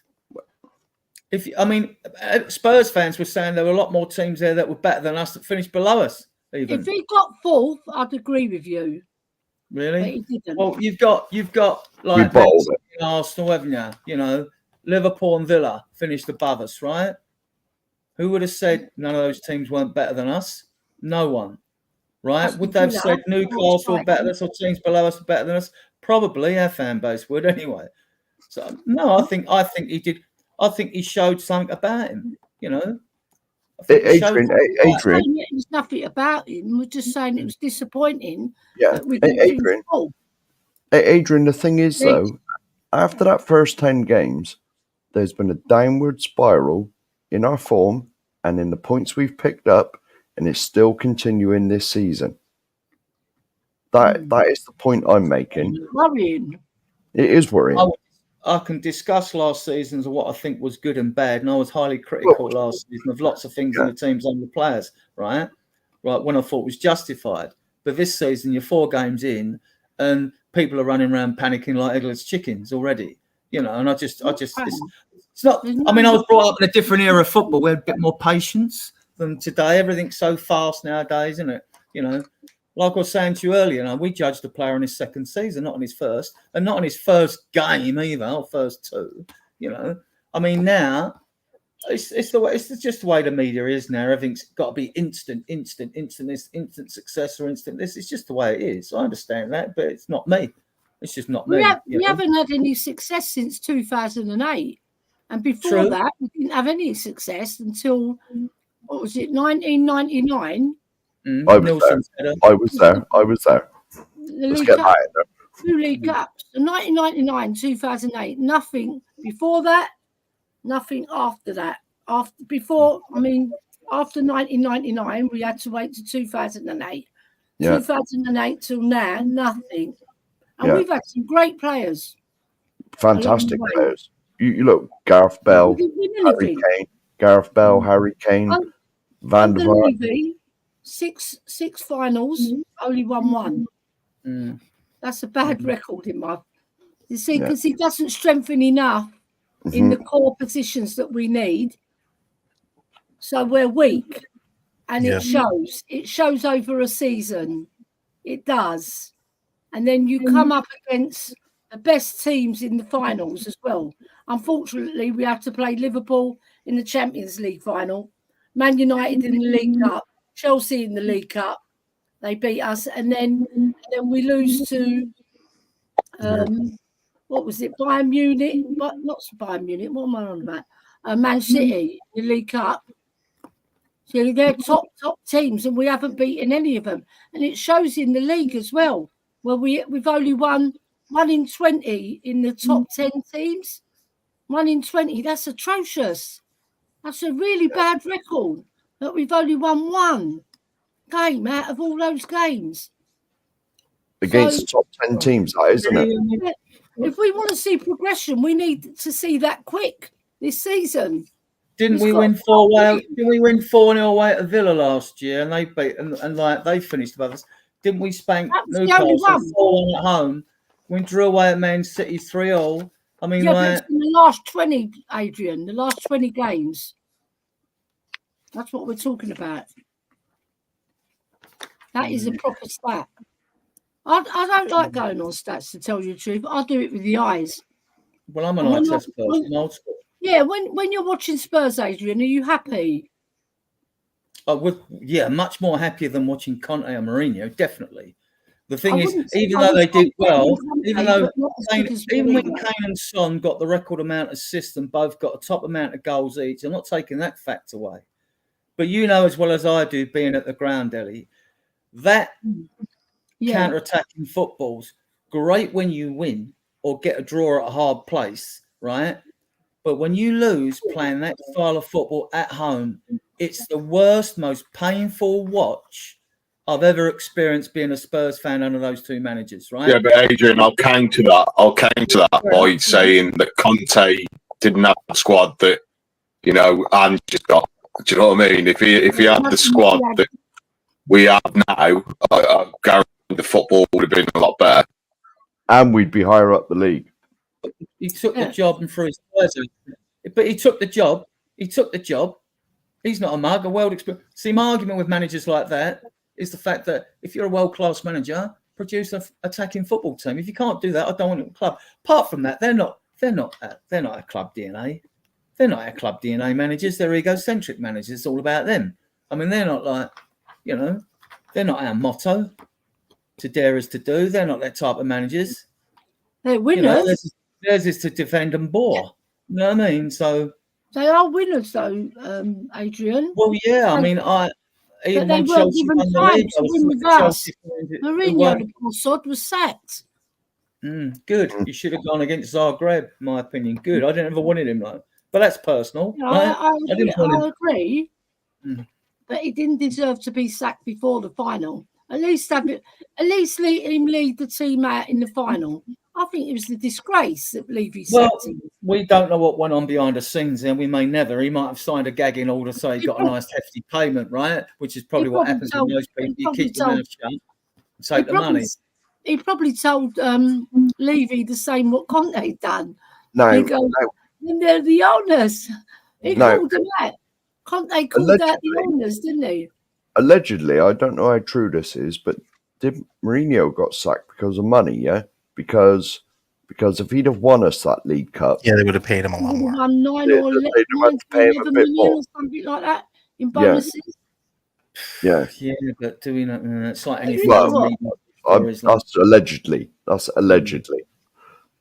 But then you could twist that, could you? Say, if we'd won the League Cup, who would have given a flying fudge about £1 million or $500,000 or $250,000? What? No one would have cared, and the club would have loved it. So, and the fans would have loved it. So, like, I don't know. I don't know. We've got a rookie in charge, Mason, who's never had any experience. Yeah, and he wasn't a particularly good player for us. He was okay, but he's loved at the club. Yeah. I think he's a very personable man, but he's not Spurs material. Well, Levy was supposed to have asked Conte to finish the season. He didn't want to come and finish the season. So, unless you make a knee-jerk reaction and, get one of us to manage the team. I mean, like, what choice was there? I think Mason's in there. I think Matty Wells is in charge after Conte win. Exactly. We put another crook in charge of our team. It's a big joke. He was done for match fixing, right? And then we've got him at our club. Right. As we're going on about this, let's go round before we do a little bit of fun. Ellie. Yeah. Will Ange be here next season? Not this next. It all depends on how we do in the cups, I reckon. Because Spurs fans want to win a cup. They really do. Hold on, I'm just going to I want the Europa League. That's what I'll do before my battery runs out. Just bear with me. Yeah, I think he will be. But it's all on tenterhooks though, because like I said, the fans have got a really big say in this. And if there's disgruntlement at White Hart Lane, if we lose to Brentford, per se, and we lose to Coventry and Brentford, and then we go away to Man United and lose that one as well, he's going to be on very shaky waters, because Levy's got a reputation of pulling the plug on 16 managers he's done. He's not going to blink an eyelid to do it, because he's all about the money. Right, and he wants to get top 4. Yeah, I agree with that. If he sees it going away, he will pull the plug. So I'm not going to say yay or nay on that one, because it's all up in the air. Mark, will Ange be our manager next season, not this one? I'll be surprised if he's still there at Christmas. No. I don't. That was just no. But well, to be honest, right. Now, I know I've said a lot about Ange and, put it this way, I want him to be here because I don't want us to keep going through this merry-go-round of a manager comes in for a year and gets sacked, and then we got to get him a team and build him a team. But let's face it, Ange has had, 300 and something million since he's been here. He's been back far more than Conte, Poch. That's the one that makes me angry is Poch. But like, he's had far more money than any of our recent managers, right?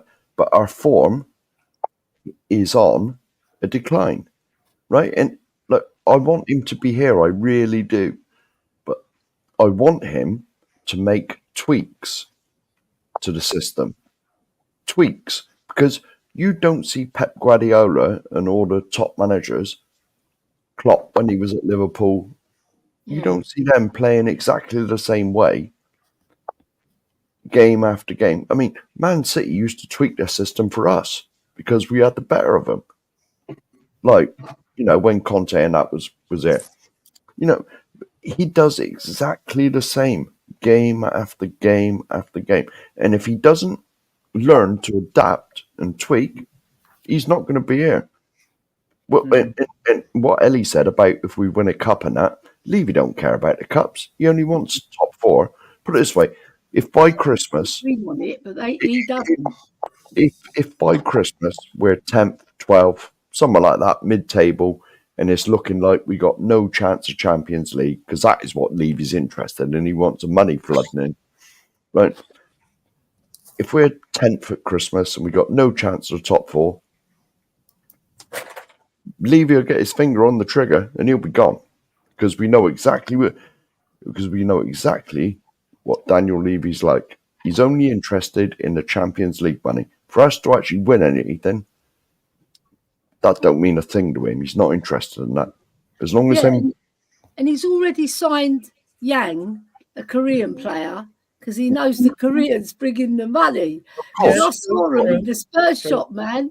They spend tons. Yeah, of course. That Yang. They're fans, no doubt. They're really enthusiastic fans, and I would never ever say they're not good fans, because they are.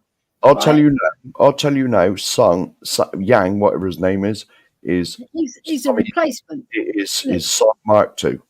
Yeah, he's the Yang Min replacement. Hyuk, right? Yang Min Hyuk. How our club works. This is how the club works. Alan, will Ange still be here? Will he be manager next season? So I think he will. We had there was a period of time rapid fire after Poch. Then was Mourinho, and then it was what was it? Nuno, then Conte. Yeah. And then it took a while, because we wanted Arne Slot, and he turned us down, and it seemed like there were a lot of candidates, and it took a long time before we found Ange. Ange wasn't on a lot of people's lists at all. So, I very highly doubt that he was our first choice as coach. And, Levy has a reputation not just to pull the trigger, but it's also very difficult, I think, when it comes to the acquisition of players for the coach. I think the coach, maybe they get 50% of the players that they really want. And I think it's Jose. Oh, hello, Jose. I think it's a tough battle for coaches to get players with Levy standing in the way. So I think for Levy, I don't think he's going to be super quick to pull the trigger, because although there are a lot of talented coaches out there, I don't see that translating to an easy time landing the coach at Tottenham.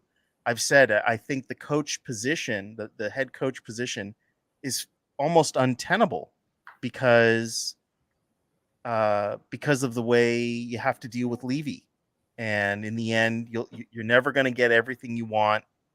No coach will, but I think other coaches get backed better and more strategically than Ange is getting backed. And I just don't see him. For Levy, I don't see him finding a coach to replace him quick enough, where and good enough with the mix that what Ange gives him. Ange won't say a mean thing about Levy. Not that he should, but and I'm not saying that he needs to do what Conte did, Conte kind of exploded on him in the Really imploded did. in his that one meeting. I found it Um, quite the entertaining. presser, he imploded, which is fine. He was really frustrated.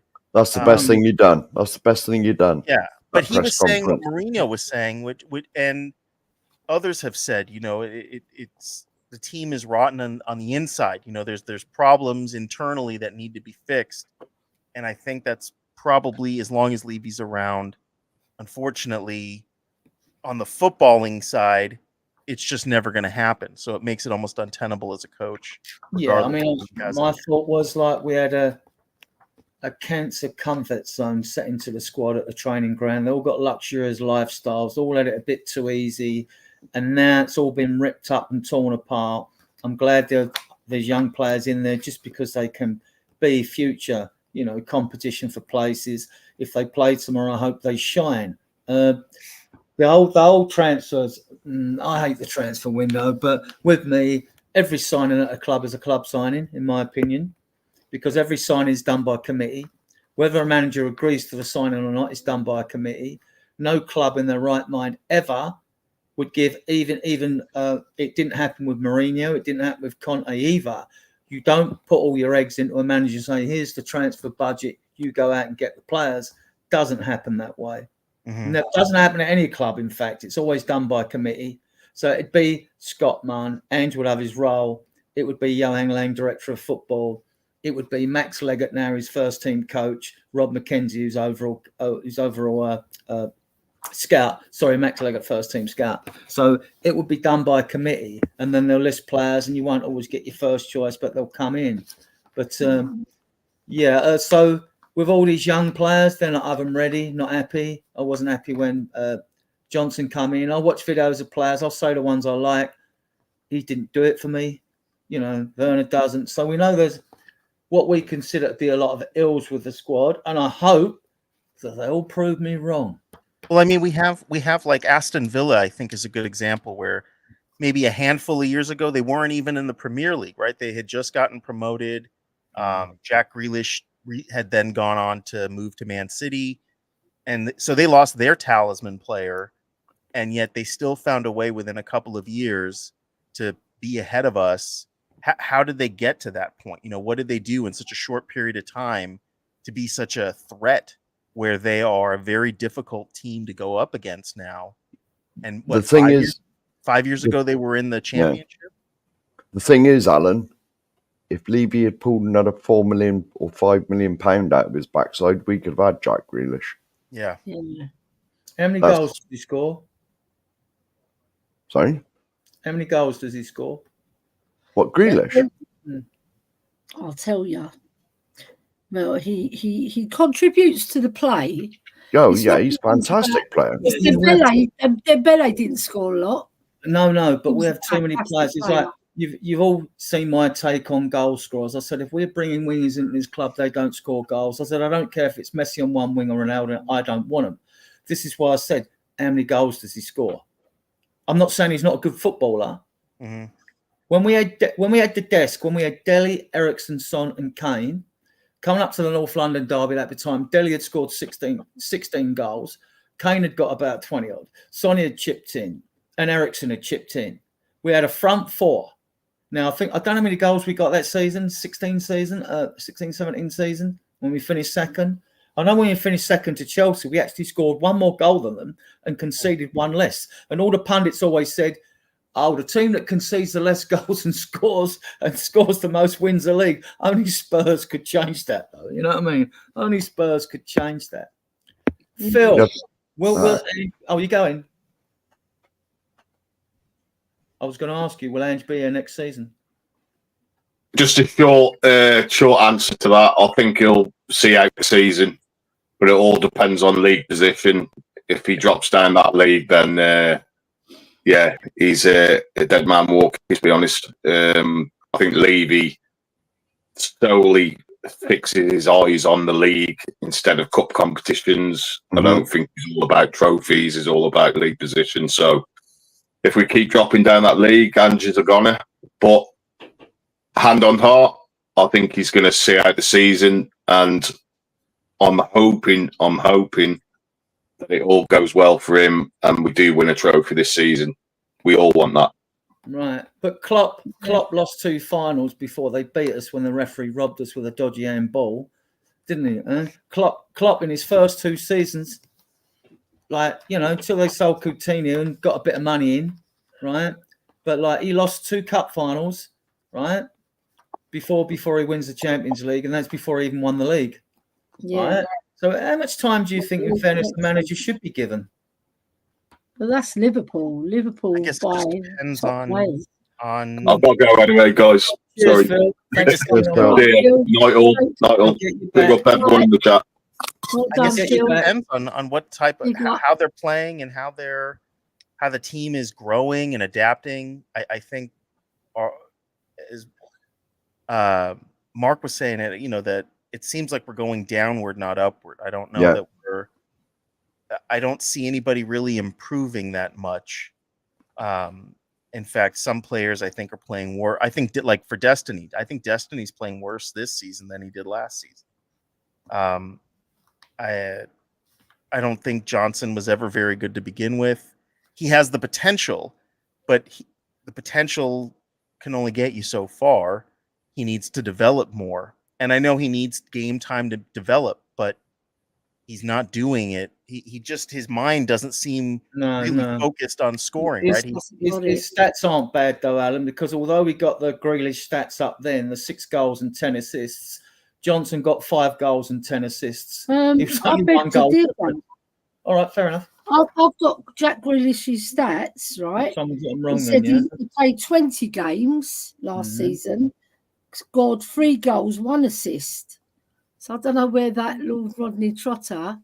Or, well, no. But you was on about his first season, weren't you, Adrian? The first season, he scored 5 goals, 7 assists. That was Johnson, yeah? Or Grealish? No, this is Grealish. Right, okay.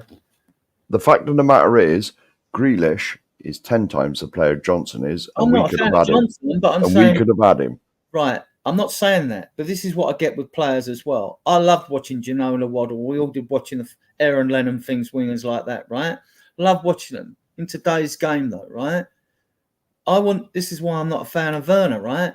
He said to Ange once, "Oh, I'm a player who gets you assists and things like that." Not good enough. You've got to score goals for us. We're never going to win a league or have illusions of winning one or be delusional and think we can win one if we haven't got a front 4, really, in the modern game that can all score goals. And, like, to me, Grealish is a good footballer, right? If we were a poor team and you needed to bring someone like him in because he'd improve the squad, that's fine. But, like, why did Pep leave him out all them games last season? He kept playing Doku, didn't he? And he kept playing others. I mean, he's got too strong a squad, Adrian. He's not a good You can't get him all in, no? He has got a reputation for being a party boy. He has. Well, that doesn't help. That Ange wouldn't have him. That might go against him, you know, because Pep is a very strong disciplinarian. He doesn't. Hey, we're having a party. Bring your own laughing gas. Yeah, you know what I mean. You know, he's one of those lads. He's one of the lads, isn't he, Jack Grealish? He loves a party. I'm not saying he parties all the time, but you know, post season, he's always out on it. Yeah, do you know, he's a typical lad, like from Birmingham. So, like, I just feel like probably Pep had enough of it and thought, right, you're dropping to the bench. You've got to work your way back, and he's actually worked his way back a little bit this season. So he's back in favour. Let's see if he stays back in favour. And we've also been linked with loads of players in the past that turned out to be rubbish. Whatever happened to that Gift Orban? He was supposed to be the best thing since sliced bread. We never got him, right? Good job and all. There are others. There are others out there. I remember David Brooks when he was first at Bournemouth. There's loads of players we were linked with. People will pick the good ones that have done well. I mean, Grealish is a good footballer. He's good on the ball. He looks like he frightens you to death and all that. But we're moaning about Werner and his end product. We're moaning about actually Johnson's end product's better than Werner's. And let's hope he's got. I mean, I'm hoping he's got the potential to raise his game to a higher ceiling. I don't. Werner won't. He's not at the age where he's going to do that, in my opinion. sudden turn it around. I'm hoping Johnson does, because we paid a lot of money for him. Even though when I watched him before he come, I weren't that impressed. But like, you know, Grealish is a good footballer, but how many goals are he going to score for us? I know. Well, he'd get more game time with Spurs. He didn't get a lot of game time with Man City. I think for us, he walked onto the first team. When he first came into City, when they brought Doco in, they were going to play him because naturally they've gone for pace down on the left, like, haven't they? Right, so they've gone for a lot of pace. So fair, I get it. I mean, and who's gonna query what Pep does? You know, he's won 7 titles in 10 years. You know what I mean? Broken more records than anything, right? So yeah. Adrian, I'm gonna give it a night because right, okay, I'm feeling very tired. Yeah, I'm feeling very tired. My shoulder's hurting me as well. So I bid you all goodbye, and I hope you have the rest of the show. I want to thank everyone who's joined us in the chat on a Tuesday. I know it's not the most popular night for people with work and all that. Thank you all in the chat for your comments and that. I want to thank all the guests on the show. They know who you are. I'm not going to name you. And thank a big up to all those that watch us on playback. Hit the likes and all that stuff, all that nonsense. Give us a like, subscribe to the channel, and leave a comment. It helps us enormously. We will be back Friday. Friday we'll have a bit more of a show because we'll have the post-match Coventry show and the pre-match Brentford. So you got 2 bites of the cherry, and probably be a busier show than this one, right? And Sunday's show, which Ian Meth will be doing, will be post-match Brentford and whatever else he comes up with. So, and as far as I'm aware, me and Ellie are on Thursday. And as far as we're aware, Mark and Ellie are doing a Fun Fest show. Yes, you're all welcome. It might be a regular thing on irregular days or whatever, but you will be informed. You know, it'll be shoehorned in somewhere. Be shoehorned in somewhere, and So we'll I know one thing. I do know one thing. There is going to be a quiz. Right. Okay. Because everyone can cheat now and get their phones out and get all the answers on Google. No, there's no prizes. There's no prizes. Right, and with that, Alan, thanks for coming on. You're becoming a bit of a regular friend of the show here. We'll get Thank you for having me.